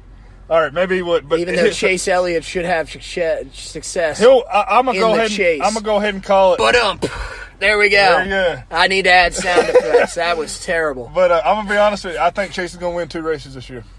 Now where, I can't tell you. Oh, dude, no, I don't see. I would hope not for the sake of the rest of the sport, because I'm going to tell you, when he gets on the board, that number's going to skyrocket, man. When he wins one, it's not going to stop. That's how good he's going to be, really. Yeah, and he's going to have the Kyle Larson effect. You got to think, Kyle Larson won 2 years. He won one race 2 years ago at Michigan, the final race. Well, since Kyle Larson's won at Michigan, nobody's won there.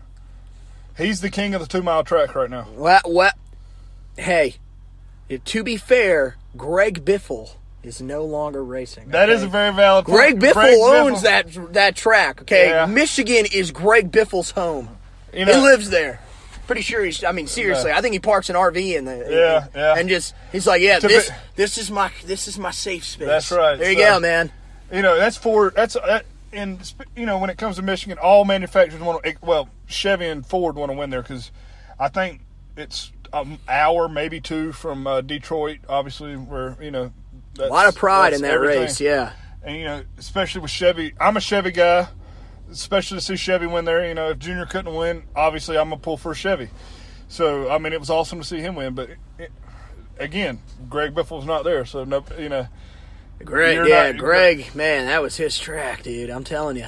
Yeah, that's another guy that's gone. It's hard to believe. I remember 2003 at the Pepsi 400, he decided to win. Dude, it was honestly just kind of weird because, he was a guy that kind of just, he went into an off season, didn't get re-signed, and I don't think it's that he's retired. No, I just don't think he's. I think he did this year officially retire. There we go. But he has a job with NBC, which he does a pretty good job. I'm going to tell you, if you guys want to come back, Junior, Greg, Carl, Matt's still out there, so I don't think he counts. Gordon, you can all come back, because there's a man by the name of Morgan Shepherd that's still out there, man. Morgan is still racing. So that man, he's age is just a number. That man loves this sport maybe more than I do. There you go. That's saying a lot. If you want to get in that car, you can do it. Because, man, Morgan's still out y'all there. Got the money. Y'all wouldn't, and y'all got big names, and no need to. Junior would have Nationwide right there on his side. Yeah, man, dude, Jeff's definitely, Jeff had Nationwide on his side, literally on the side of the car. And Jeff's got Exalta. There we go. The sound effects are very poor. We are not rich folks here, so we will be making our own sound effects. That's right. But that was a good one. Yeah, and if Jeff wants to come back, man, I'm pretty sure.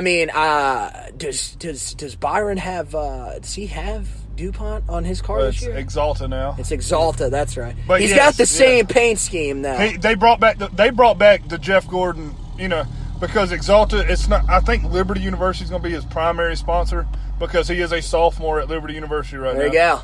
Which blows my mind that a kid actually younger than me is, Isn't Chase Elliott younger than him even? Nah, Chase Elliott, I think he might be 21 now. I remember the year that he won the Nationwide. He was 18 years old. He was still in high school, and they're like, this dude's just winning races. I'm like, are you serious? My senior year of high school, I was trying to get a C.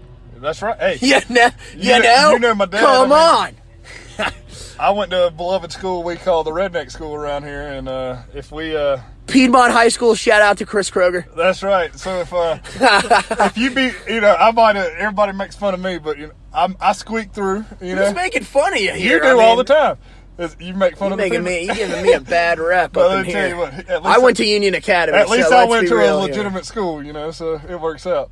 Yeah, literally, most people are like, Union Academy? Where's that? I'm like, the school that Antonio James used to go for? Shout out to Antonio, who was a running back at Piedmont and Union Academy. And then at Carolina. At Carolina. So check that. Yeah, on the football podcast, may try to have him on one time. That's right. So never really know. But yeah, man, I'm telling you. That's just nuts. And you're right. The youth is just, dude. I'm excited. I'm waiting, man. Dude. We're gonna have 15-year-old kids up in here driving. Well, I said Todd Gilliland and Harrison Burton. I think Todd Gilliland just turned. He might be 17 years old, and he's racing not a full schedule because you have to be 18 to race at Daytona, Talladega. These big mile and a half, 2 mile tracks. You got to be 18. So. Oh, they do have a restriction on that? Yes. Wow. But still, if you want to think of it like this, Cole Custer is the youngest Truck Series winner of all time at 16 in like 8 days. Good God. So, and he won at New Hampshire. I hated to see it. I'm not a big Cole Custer fan, but 16 years old. It's a miracle. Winning a truck race. Holy. Yeah, so that's interesting. But I'm excited to see just what we can do, what this sport will hold. I would love to see it go on for another 100 years. But I don't think it's going anywhere because honestly, in this country, there's nothing really like it. I mean, you could say that. Look, it's not that popular. But I'm going to tell you, it is a lot more popular than IndyCar is. I completely agree. In this country. It's a lot more popular than Formula One. So, I don't think it's going anywhere. Look, you can say all you want about that, but look, I mean, they tell you everything these days is dying. Yeah, they tell you the NFL's dying, but they still make NBA's $20 billion dying. A year. Yeah, so, really, right? So, it's like, then the minute that someone brings up, the XFL, they're like, well, you can't compete with the NFL. How? I thought the NFL was going under. Right. But it's the same with NASCAR. NASCAR's failing. NASCAR's going under as a sport. I mean, look, the attendance numbers are definitely down. There's no denying that. But I got a theory behind that. You can watch a race at home, and honestly, I mean, we know this from going to Charlotte a couple times. The view, I mean, it's not the best in the world. I mean, where we sit, it's okay. Right. I mean, we like it. I mean, we get into it. We got to think, like a normal person that's not real big into it, I mean, they can get a better view at home. Yeah, but I mean, like, what do these people expect? Like, I mean, what do you expect? Like, when they go there for the Brickyard, do you expect, like, the backstretch stands to be filled at Indy? Well, that's just not going to happen. For the only way, I mean, all right, the Brickyard. Indy 500 is different because that is a legendary event. Yes. So, I mean, it's you got to think, though, these tracks, they have 200,000 seats. They could have 100,000 people there and it looking at. Yeah, you know how much 200,000 seats is? That's double the size of Michigan Stadium for college football. Ladies and gentlemen. That's a lot of people. I know at Charlotte they had to get rid of stands. I mean, the blue stands. I'm not 100% sure, but I think they got rid of a good portion of that. They got rid of the backstretch stands. I mean, right? The blue stands, they've got the bar, the club or whatever. Yeah, that's the new thing. I mean, I know at one time they had 172,000, I believe. Then you got to think the infield too. You got all the RVs. They don't count those people. Yeah, so they don't. Most people don't think of that when they're at watching. Okay, so they're still having. I say a minimum. I'm gonna say for Atlanta, it might look empty. There's 70,000 people there. Look, man, you can say what you want about the attendance numbers, but once you attend a race, you're gonna see how many people there are when you're trying to go home. Yeah. Because when you are sitting in line for 5-6 hours to get out of the track, I'm gonna be honest, you're gonna learn. Hey, maybe we shouldn't complain about attendance. I've been to a truck race, and me and my dad went back when we would sit on the back of my truck for 5-6 hours, and we would still take us 30 minutes to get out of the parking lot. So, it might not look like a lot on TV, but I'm saying 70,000 people is a hell of a lot of people. Yeah. I mean, you're not even lying. Unless you get a great parking spot, you're going to be waiting a while. If you don't like people, NASCAR might not be for you. And that's if you don't like people, sport's not for you. Because pretty much, I mean unless you're going to like college basketball, like Duke or something, where there's like 9,000 people, short of 10,000. Okay, then you'll be all right. But okay. I love when they argue about that with Carolina football. I'm like, you guys can play. There's 55,000. Wait till you try to walk out. Yeah, then you'll be like, okay, maybe I should. Well, how long? When we went to the we went to the Panther Charger game a couple years ago. The stadium didn't look full till you got out to the parking lot. I bet it took us. Okay, it took maybe 45 minutes to walk to the car. Right. Another hour and a half to get to the car, and we still had to make it to work before the. Right. So I mean, look, I'm not going to complain about the attendance numbers. We saw when we went to the 600 last year, dude. There were a lot of people there. I mean, I thought, it was a pretty good crowd from what I saw. I haven't been in a while. But, even after the rain, there were still a lot of good people. I mean, there were a good amount of people there, but, of course, people are going to go home. Unfortunately, last year I had to be one of them because I had to be at work at 7 o'clock. Yeah, we were not happy with you. I was not happy with it either. But, I work for, I'm not going to say anybody, but, we're not allowed to do that. We don't have sponsors yet. That would not allow me to get off work the next day. Who gave us the tickets to go. There you go. But they would not let me get to. So I had to, sacrifice. Doesn't make any sense. Go into it, I had to leave at the big rain. It sucked. I think it was like 120 laps in. But, I got to watch it, and, And that was some rain, dude. Yeah. Yeah. Man. The skies opened up on that night. That was nuts. Let's just say, speaking of Daytona, a Florida-style rain came rolling through that night. Pretty much, dude. It came through. It was like 30 minutes just nonstop rain, and then after that, nothing. Nothing, yeah. And then, they got the track dry. That's another thing that's been, we got someone getting pulled over here.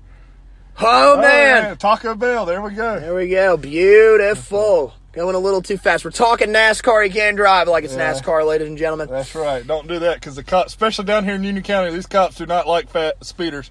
If you go a mile over speed limit, these guys will pull your ass over. Yeah, don't go 68 and a 45 on Gold Mine Road. They will turn around and pull you over. Right. Or Newtown Road. Yeah, they don't like that. Yeah, you would think you get away with it out in the country, but you can't.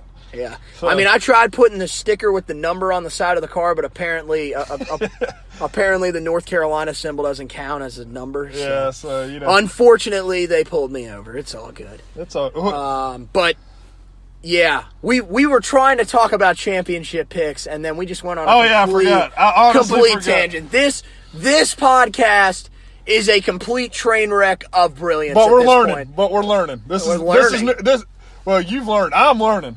This is season 1, episode 1 for me. So we don't gotta be straightforward, dude. Sometimes I'll admit it. The podcast that I do for Carolina football, people want to take it way too seriously.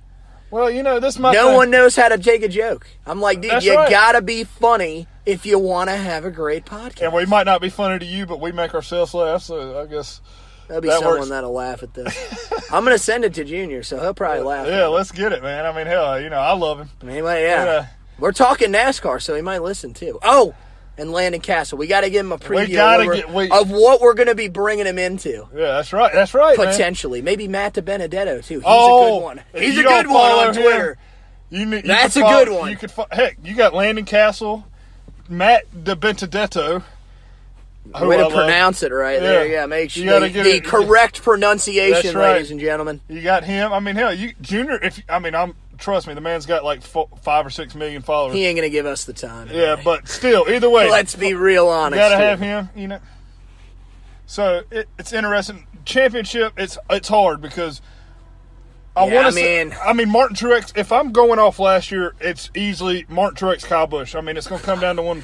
Kyle Busch in the past 3 years, worst finishing position in the standings is second. Okay. He has a 1.2. So, here's what I'm going to tell you. 12 or 16 drivers make the chase. I'm not going to say pick 16 because that could probably take a while. All right. Or if you want to go 16, because I think 10 of them are pretty much locks. You got the big name guys. I think Alex Bowman's going to be a surprise. Yeah. So let's throw this out here. Kyle Busch is making the chase. Lock. That's a virtual lock. Jimmy Johnson is making the chase. Yeah, because we're not the best pickers in the world, so nobody picked Jimmy Johnson. I went 2-9 in my NFL playoff prediction. So yeah, I went 0-1 because after the Panthers lost, if you're going to take bracket advice from me later on this year for March Madness, don't. So I'm going to take Jimmy Johnson's probably going to win. So that's locked into the chase. I would say Truex is probably a lock. Yeah, Truex. Denny Hamlin, yes. Logano, he came off a bad year last year. Logano, I'm putting him in. He's going to say a lock, though? I'm a lock. I don't know, man. I don't know. And then... Chase Elliott, I truly think he's going to win. Chase, yeah. Yeah, I'm going to go Chase. Kyle Larson, I think, is a lock. Oh, yeah, because he's winning the race. I mean, Michigan's coming up. There's 2 Michigan races in the regular season. Yeah, just get to Michigan, Kyle, and you'll be all right. Yeah. Ricky. That's a lock? No, I'm not saying close. a lock. I'm not saying a no, lock. we're just doing locks right now. Okay. I think you're right. I think there's probably about 10. Right. We'll throw some other names out there, and after we get through the main, I'm gonna say Ryan. Is that where we're gonna cut it off with the automatic guys right there? Well, I'm gonna say, all right. This is a lot of people probably gonna disagree. I'm gonna say Ryan Newman. For one fact, Ryan Newman, the man is consistent. Well, he consistently he might makes not the win. chase. He will not win. Which I mean, heck, last year I said all he's got to do is pray there ain't 16 guys, and he might be all right. So consistent. I'm gonna go Ryan Newman as a lock. I'm gonna go with that. That's just me, though. Well, I don't know, man. I gotta go. You're honestly, that's not a bad one to go with as a lock because, dude, he has consistently made the chase. Like, he is always one of those guys that you're just like, how in the world is he here? And the sad part is he finished a lap down last year. A lot of people say he cost Chase Elliott a win at Dover. He was still only one position away from getting to the second round. Yes. So I remember that. I mean, seriously, dude, it was like, are you kidding me? Yeah. Okay. So I'll throw out some names, and you tell me. Okay, let's see. You tell me. Okay, we'll do this. You tell me pretender or contender or pretender. Okay, this one's pretty easy. Ryan Blaney. Oh, that's contender, hands down. I mean, for sure. He's my dark horse to win the title. Brad Keselowski. Yeah, that's another contender. I mean, contender, but not a lock. I don't think he's a lock, but I think he's a contender. You know what? I thought we said Keselowski. I'm putting him on the lock. I mean, that's Brad. I mean, here we go. We're gonna get up to 16 locks right here. Yeah. With this segment right here. William Byron. This year, just because it's his first year, he's got it. I'm gonna go pretender, but with a question mark on it, because I mean, hell, he's won every series he's been in. Quick, so I mean, this is the Cup Series, so it's kind of hard, right? But I'm gonna go just pretender, but a question mark, because I truly believe he's very easily be a contender. Okay, let me think of another one that I'm going to throw out here. Okay, you threw him out earlier, and he's already a legend in my mind. Ricky Stenhouse Jr. It's an interesting one. Until he can prove something, I know I said I was. No. Until he can prove something other than plate tracks. I want to see. I don't need a win, but I need a consistent, maybe a top 10 at half of the mile and a half tracks. So I'm going to say pretender for right now, but potential, because I just don't see – I want to see him contend somewhere other than a plate track. I'm going to have to disagree with you just because he's great at plate tracks, and he is very, very good at short tracks as well. Bristol and Martinsville, he's had success. Yeah, you're right. So, I mean, yeah. All you got to do is win one. Well, just be honest. I think he's going to get at least one win this year. Somewhere. And I think he's going to win at Talladega. But yeah. I mean, so I would say contender, but you're right. He's got to prove some consistency. Right. He backed his way into the second round last year. Well, I shouldn't say backed his way, but I mean, he was at one spot Ryan Newman needed, and he got it. I mean, so you just got. There's 5 mile and a halves in the chase this year. Or like every year, and then you got to throw in Indy. Indy's starting out the chase this year, which blows my mind. I think it's awesome that they're doing that. There you go. Paul Menard gets in, ladies and gentlemen. He's going to the next round. I'm saying if he gets in with which he could with points because he's been there before. Right. So he could get there. And then they added another one, put Las Vegas in. So I think there might even be 6 mile and a halves this year. Las Vegas is interesting though because I think. I don't know, like it's a mile and a half, but it does have some different feels. See, one of the tracks I would like to see in there is Michigan because that I don't know if it's particularly a wild card, but I mean it's getting there, dude. They are going like 200 and plus miles an hour. I think 209 was the max last year. So I mean 209. 209. That's the fastest track on the circuit. Yeah, that in Atlanta, that is flying. Atlanta, I think they did 210 last year. So I mean, those two. I mean, it surprises. Atlanta is what? Yeah, Atlanta. Oh my gosh! You can't tell, but you're going. Yeah, you can tell when you're watching on there. Like I don't know about you, but watching Daytona qualifying yesterday, like they look slow when they're out there by. It looks so weird, and they're only going 5 miles an hour. You're going 195 miles an hour, and you're watching on TV. Like, okay, wait, is this guy has he dropped a cylinder or something? Exactly. It's like, what is going on here? I think, all right, we're going to find out this Paul Menard, contender or pretender? Pretender until he shows something else. That was just one throwing it in there. Let me think here. Oh, Alex Bowman.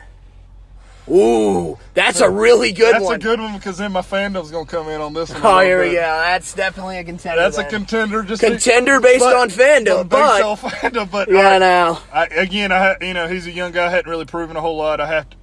But we do go to Phoenix, and I mean, he grew up driving that track. He knows that track like the back of his hand. He's from the Phoenix area, so I'm gonna say pretender with Just thought of another automatic lock that we somehow forgot by thinking about Phoenix. That is Kevin Harvick. Kevin Harvick is a lock. Yes. We're not even going to entertain contender or pretender.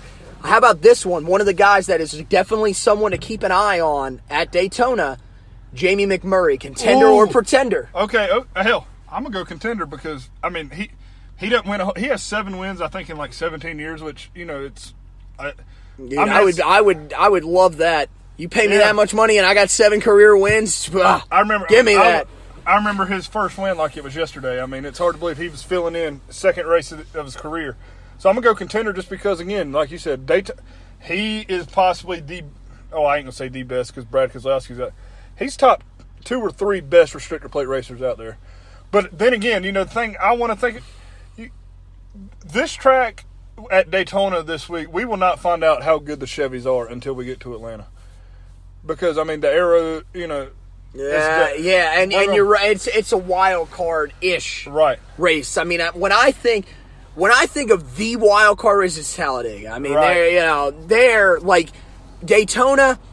I don't really think anybody can win. I think there's certain restrictions. I think most of the field can win, not anybody.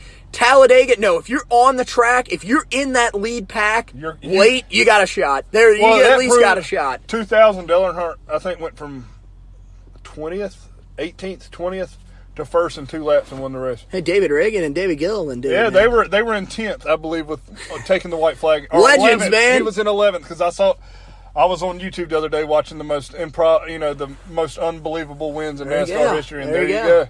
He was 11th crossing the line and won the race, hell, by 4 or 5 car lengths. I mean, dude, he was leading in like turn 3. Yeah.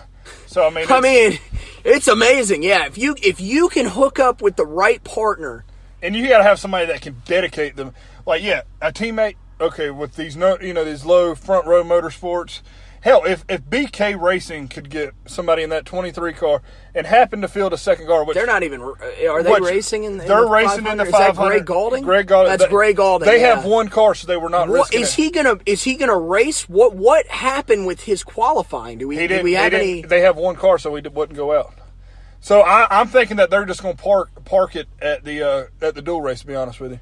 I mean, if you only got one car, at least make it to the big show. I did not know that. Yeah, okay. Because I know they're running. I found that weird. They said he didn't do anything, and then the other storyline, I guess, was probably McMurray having some inspection issues. I don't know what that was all about. I didn't hear nothing about that. He showed up. I don't think he showed up late, but it took him a long time to get his car out on a pit road. They went through inspection, I think 3 or 4 times. I mean, that's crazy with that new Hawkeye system. I mean, that's another wild card is the inspection.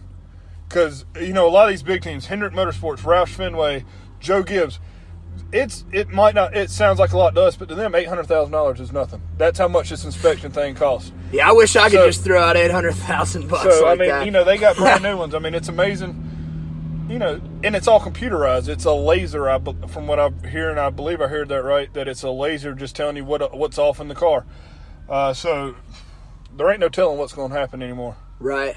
I mean, hell, you would think, especially these big. I think, hell, Chip Ganassi bought one, so that surprises me to hear somebody, have to go through 5 times when these team owners have these stuff in house. They should go to the car, going to the track, knowing that their stuff is good.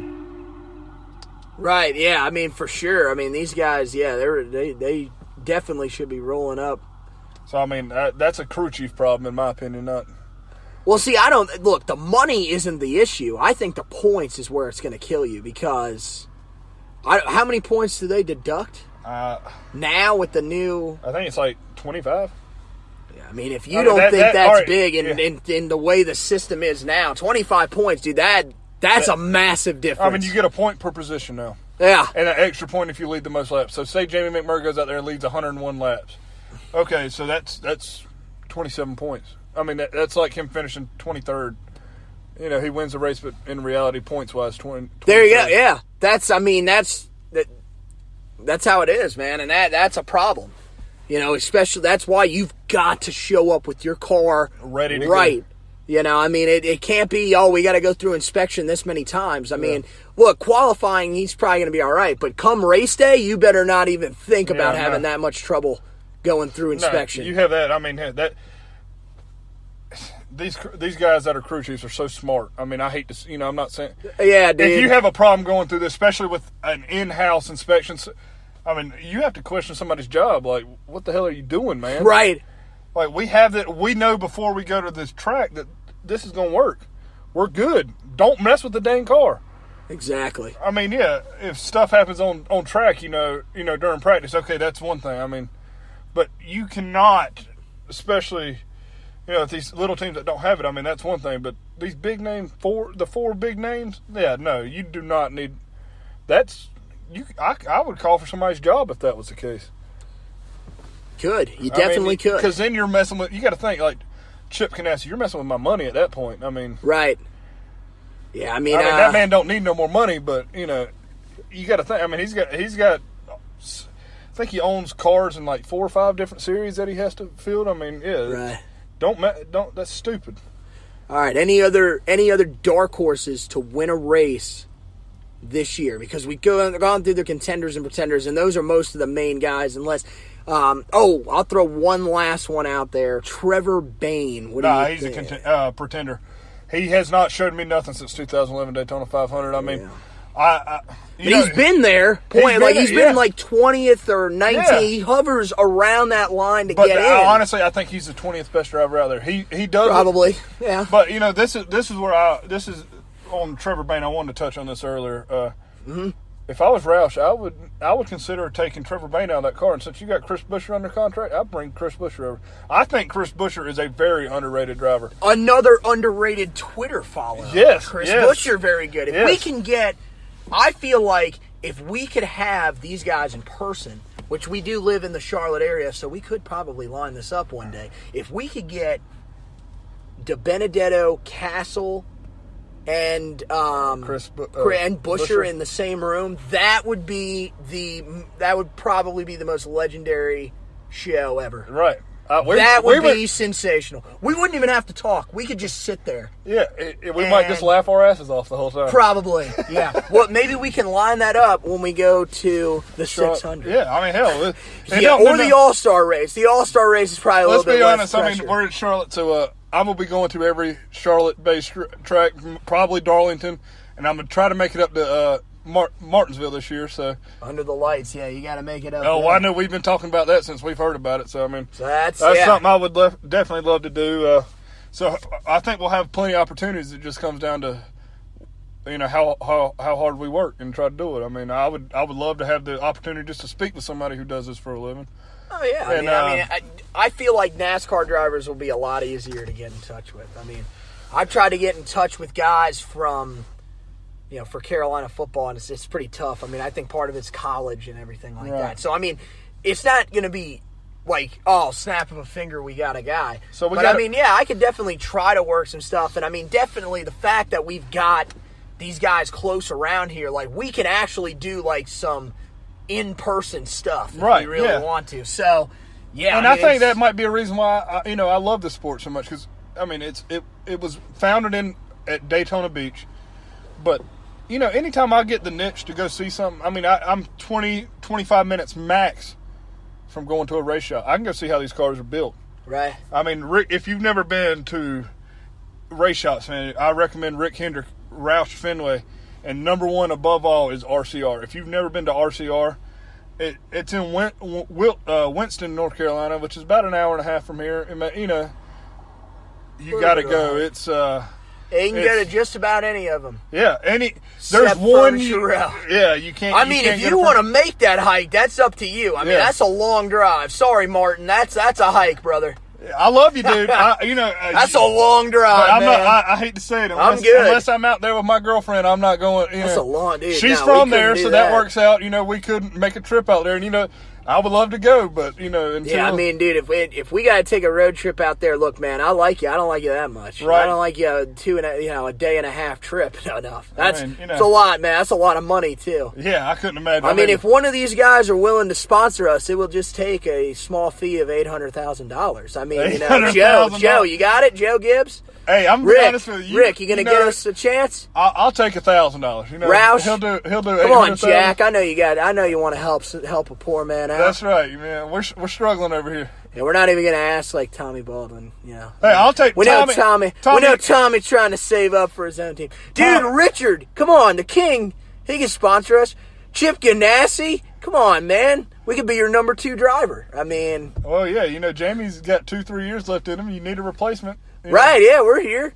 We're here. If you sponsor a road trip out to Denver, yeah, we'll take that spot. I'm not driving, though. I mean, I'm going to need a flight. I'm going to throw up if I drive. So. Yeah, so I'm going to need a flight. You got a private jet. We'll take it. I'll just stand on top of the pit box and wear the correct shades and look awesome. That's right. Hey. Yeah. I'll make the calls, I could be your crew chief. I couldn't be a crew chief. Bring her in. Nah, that's a hard job. Yeah, that's a hard man. job. I got more respect. There's a reason. There's only one job that is harder than a crew chief, and that is the gas man. Okay, that man is a hero. That is a 100-pound plus gas tank that you're throwing on your shoulder, and you got to get out there. And in certain cases, you're out there for like 8 seconds. If you're not, or even shorter than that, if you take too long, they're coming over and yelling at you. Little bit, drop one of them some guns on your foot. You might be out of commission for a couple there you months, go. Man. I mean, it's. I mean, dude, these guys, you're talking about guys getting hit by cars. Yeah. And they're just like, they just hop up like it's nothing. These guys are athletes. These are, like me, dude. I get out of my, I remember when I was younger, dude, I would get out and step on a Lego and be out of work for like 3 weeks. Right? I mean, heck, be out of school. Why is he out of first grade today? Stepped on a Lego. Oh, man. Yeah. NASCAR, pit crew guys, nah. They get hit by cars. They're like, nah, it's nothing. I'll walk it off. These are amazing athletes. They know what they're doing. Dude, have you ever seen, I don't remember what team they followed. Maybe it was like Clint Boyer's team. And they went in depth, following them for just a week of the amount of stuff that they go through. These guys are they go through they have conditioning training. They have where they, lifting and everything. I mean, it's dude, they are athletes. Yeah. They're almost more of athletes than the drivers. Yeah, it's crazy. Well, these guys are more athletes than Tony Stewart, and that's not a bash towards Tony Stewart. Tony Stewart likes to eat. Look, man, and me and Tony Stewart. We love dude. Yeah. Tony Stewart is the man. Look here, okay. Tony Stewart you love to eat, so do we. Yeah, it gives fat guys like us the opportunity. Hey, we can do it. We could get him on the show, and we can just go out to a fast food restaurant with Tony. Yeah, and we wouldn't even talk. I mean, I hate to say, I just be sitting there listening to him, man. And this is not a knock against Tony. Seriously, dude, that is awesome. Dude, we need a guy like that in the sport. I mean, and you got all these skinny ass people. It's like, come on, man. Liars. Yeah, I'm like, come on, really? I look at a cheeseburger the wrong way. I gained 10 pounds. So. Yeah, that's right. I mean, that's right. We all need those big guys to root for. I mean, and Tony's not big. I mean, Tony's like us. He's got the dad bod rocking. Yeah, he's not a dad yet, but he did get engaged this offseason, so that's it. I'm not a dad, and I have a dad bod. Okay? Yeah, well, you drink a little bit too much of the alcohol, so I don't drink that much alcohol. Well. I drink a little too much of the soda. Well, maybe my problem is the alcohol. You don't drink that much alcohol. That's what you think. Hey, you picked it up a little bit. When I tell you what, the Richard Childress, thank you for the wine choices, because I used to hate wine, and another thing that we will have to address on the show, and we should put out as a Twitter question for the fans to answer: what kind of beer should we buy for the 600? And we already got one figured out. So okay, Budweiser is a given. Budweiser is a given. We're not giving that one up. Yeah, but we're going to put a couple other options. I'm going to tell you what, though. We tried it the other What night. are the four? We can sit here and decide. 76. This right now. Samuel Adams, 76. Okay, no, that's not going to win. I'm going to. What are you talking about? That thing is amazing. Are we wanting to go with cars that are sponsored? Oh, okay. Sorry, I was going off a personal. Okay. Well, I don't know, because there's not a car sponsored by Natural Light. And yes, there is. Chris Buescher is sponsored by Natural Light. He runs it twice a year. Okay, well, there we go. Light. So natties are in there. I'm a natural light person. Do we got to put Busch in there because Kevin Harvick's sponsored by it? We'll put it in there, but the chance. It's Busch. We are not drinking Busch Light. I don't care if Kevin races at that race. We're not drinking Busch Light. All right, we'll put Busch, normal Busch in. There we go. Busch. Dale's Pale Ale. No one drives that. Yeah, they're Elliott Sadler in the Nationwide Series does. Okay, please don't pick Dale's Yeah, please Pale don't Ale. Please. pick that. I'm not paying $7 a beer. Too. We're begging them. I'm not paying $7 a beer. No, we'll buy it outside the track. But then what's another? Coors Light? No, they don't. Miller. That's Brad yours, K, baby. That's yours. I'm not a big Miller fan, but if they who pick cares, it, man? If they pick it, I'll drink it. Is anybody else even no one is even. There's not even any other beer sponsors. I'm gonna throw left, Coors right? Light out there because of Jamie McMurray. We talked about Sterling Marlin. Well, Jamie McMurray won his second race. We just talked about him. I'm gonna go Coors Light. I do love a good Coors Light as long as the mountains are blue. There you go. So hell, I've had a good time though. We kind of let it run a little bit longer than I think any of us expected. Especially old man Josh over here, We still haven't even made our official pick. Oh, God. Championship. We're still rolling here. Trying to do that. We are edging on 2 hours. So man, if you are still here, you are invested. I love you. Hey. Either that or just skip to the end. I'll put that in the description. If you want to skip all the bull crap, just go to the end. But look, I hate to say I'm telling you, if you have 2 hours to waste, this is a solid way to waste 2 hours. All right. Before we get any further, going off track again. Yeah, we're going to be on time constraints here. I think I'm gonna have.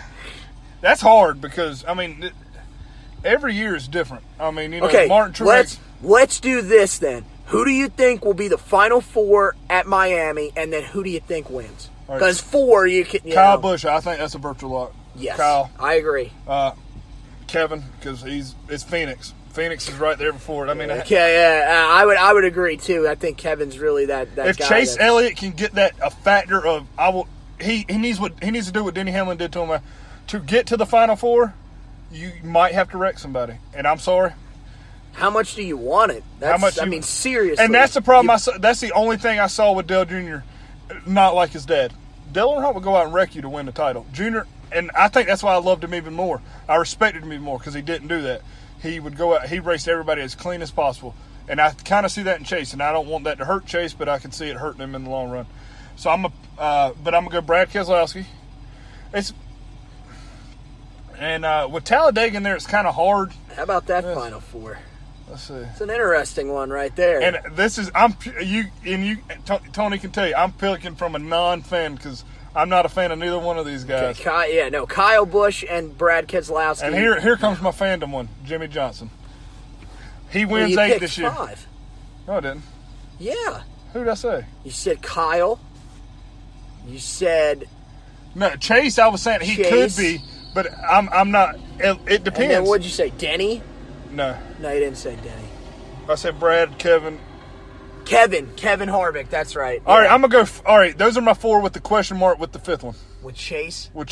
Okay. But I honestly, in my hearts of hearts, I feel it's going to be the 8. That would be some star-studded right there. He's going to be Kyle Busch, there's going to be Kevin an 8 Harvick, time. Brad Keselowski, and Jimmy Johnson. So you're going 8 time? I'm going 8 time. And I think he walks away. I think he totally retires. agree on Kyle Busch. Yeah. I think he's probably going to be the most successful racer of the season. He'll have the most wins, basically. Right. I will say I agree with Kevin Harvick because, Phoenix is just, that's Kevin's area right there.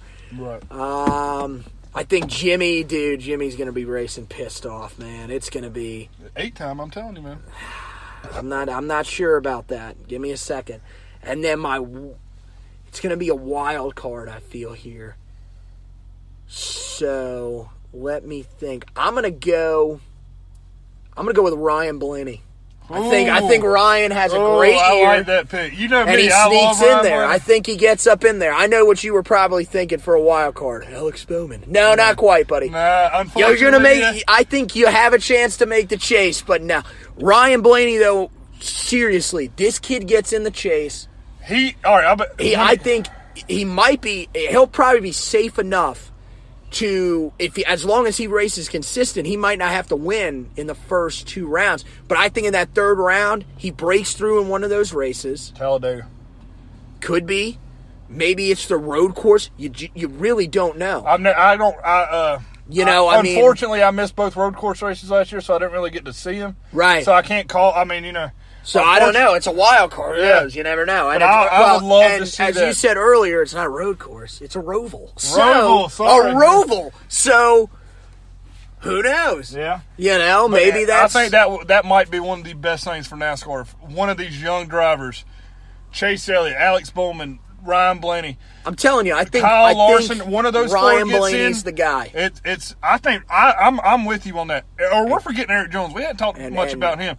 But I think one of those 5, if they get in, that's the best thing and they win it. And it's hard to leave Kyle Larson off of there, but man, I just don't see the consistency from him in the chase. Like, you need to be the champion. I got a feeling that, I don't know if it's the name or what. I feel like he's like early in his career, he's going to be like Kyle Busch, where he'll get in the chase. There's so much promise, but when he gets there, he falls off. Things just change. Yep. The pressure, I don't know if it's the pressure or what. And that's not a bad thing. Look at what Kyle Busch is doing, because guess what? That's who I'm picking to win the chase this year. I think it's going to be Kyle Busch. I know he that gets pains his second. That pains it kills me, because I am not a Kyle Busch fan. But I respect him as a NASCAR driver. The thing that changed Kyle Busch's career, honestly, was breaking his leg. Hands down. Yeah, because without that, in my opinion, he didn't deserve to be eligible for the chase. Once he got in, though, I think that was it. Once he won his first race and then got in, it was over. The fact that I was able to not only just climb back in this car, but to be successful and win a championship. Now I'm going to come out and just race like that every year. Yeah, and that's what he's done. Coming into that, when he came back from the broken leg, I think, like you said, the best thing that ever happened to him, because there was nothing to lose. Yeah, nothing to lose. He was just out there having fun and got in, and then once he got into the chase, he said, "Screw it." I still shouldn't deserve to be here. It was probably until he got about 3 or 4 races in that he was like, I might have a real shot at this thing, man. So, yeah, all the power to him. I'm excited to see what this season holds. It's gonna be an interesting year, man. I'm a fan. Like I said, now that Junior's out, I'm more a fan of these drivers. Kyle Busch, Jimmy Johnson, Chase Hill, any of the Jeffrey Earnhardt. He's a virtually unknown, even though his last name says Earnhardt. I'm excited to see what. Hell, it's Daytona, man. It's the start of a new year. It does. I know a lot of people watch. I know this because my cousin's this way. Hunter, I think you've met him once or twice. He's a NASCAR fan because it helps him get through football off season, and a lot of. Yes, it helps out for a lot of people. That's kind of where that's kind of what it is. But I'm just excited to see what happens, man. New year, everybody's at 0. Let's see. I want more than anything for Junior. Excuse me. I see. I'm still in. I'm just a good year. I love seeing the fights. I love seeing the passion, like Kyle Busch versus Joey Logano at Las Vegas last year. I loved it. Because that proves that these guys go out there and they give everything they have for it. And I love every last one of them. I think y'all get frustrated at me. They're like, "Who do you like?" I'm like, "I like them all." It's. Dude, it's like a golfer's mindset. That's kind of what it is. And then once you get around the sport, it's similar. As a patron or a spectator, you kind of root for every of course you have your favorite drivers. We all did when we were younger, and we still do to this day. Right. But there's no one in the sport that you're like, oh man, like I cannot stand him. Well, you have that person, but you just happen to pick him to win the title. So it's. Look, it's nothing against him personally. It's just I don't. The main thing about it's not even about him. It's his fan base. Is just. I agree. They are. Some of them are horrible people. There were people that last year were. They're like cursing out kids wearing junior stuff. These kids are like 6 or 7 years old, and they're like, yeah, yelling F words at him. I'm like, come on, really? Yeah. We got to think, which makes no sense that's to me. That's unbelievable. Everybody used to say Junior and Kyle. They had one run-in, really, or one or two as the whole time they were together. Not even close to a rivalry. They honestly were some of the. I've seen them like Yeah, we can still. There we go. I don't know where to stop though. Yeah, I got it right here. So yeah, I mean, I got cut off there. We got a phone call, so some important business stuff. But we're gonna wrap it up with that because we've been rambling for a long time. It's been almost 2 hours. So yeah, this is pretty fun, man. I'm telling you, this is some of the funnest I've had doing podcasting. I mean, some of the other ones are real serious. We have our opinions. We're just men talking about cars going in a circle. Yeah, this isn't football where if Carolina loses in football, then we're just down for all 3 weeks. Okay, we have numerous picks. The thing about this is there's going to be 40. There's 40 drivers on the track. There's only one that's going to win, so you're going to have 39. I mean, you could finish second. I know as a junior fan, finishing second, it makes me pretty happy. All right, cool. You got to be satisfied sometimes with second because, like we've seen, there's never been 16 winners in 1 year. I'm saying since this new format came, right. So finishing second is not a bad thing. No, it's not. So we're going to have to find silver linings. I can't wait to do it again next week. I think Mondays are going to be our days to do it. I mean, Josh might not always be with us, but and probably not. No. And we'll figure out we're not going to talk for 2 hours every week. Right? Yeah, this was the preview, and this was we're bringing everything up to off season. I mean, the off season I guess is going to be the long show. Right. The first one back. Right. So, next week I would like to keep it within an hour. Max. That would be the dream right there. But, so like for I said, sure. As you can tell from us, we get off track. There we go. Yeah. But this is a fun podcast. Yeah, that's the thing. But when it comes to me, I love this sport almost as much more than I've ever loved anything. Right. This sport has been there through everything I've ever done. Girlfriends leaving me. Fiance's leaving me. So I mean, it's. I got to bring out the big guns. I know, but this sport's been here, so I have to leave it at that, and nothing gets better than this in my book.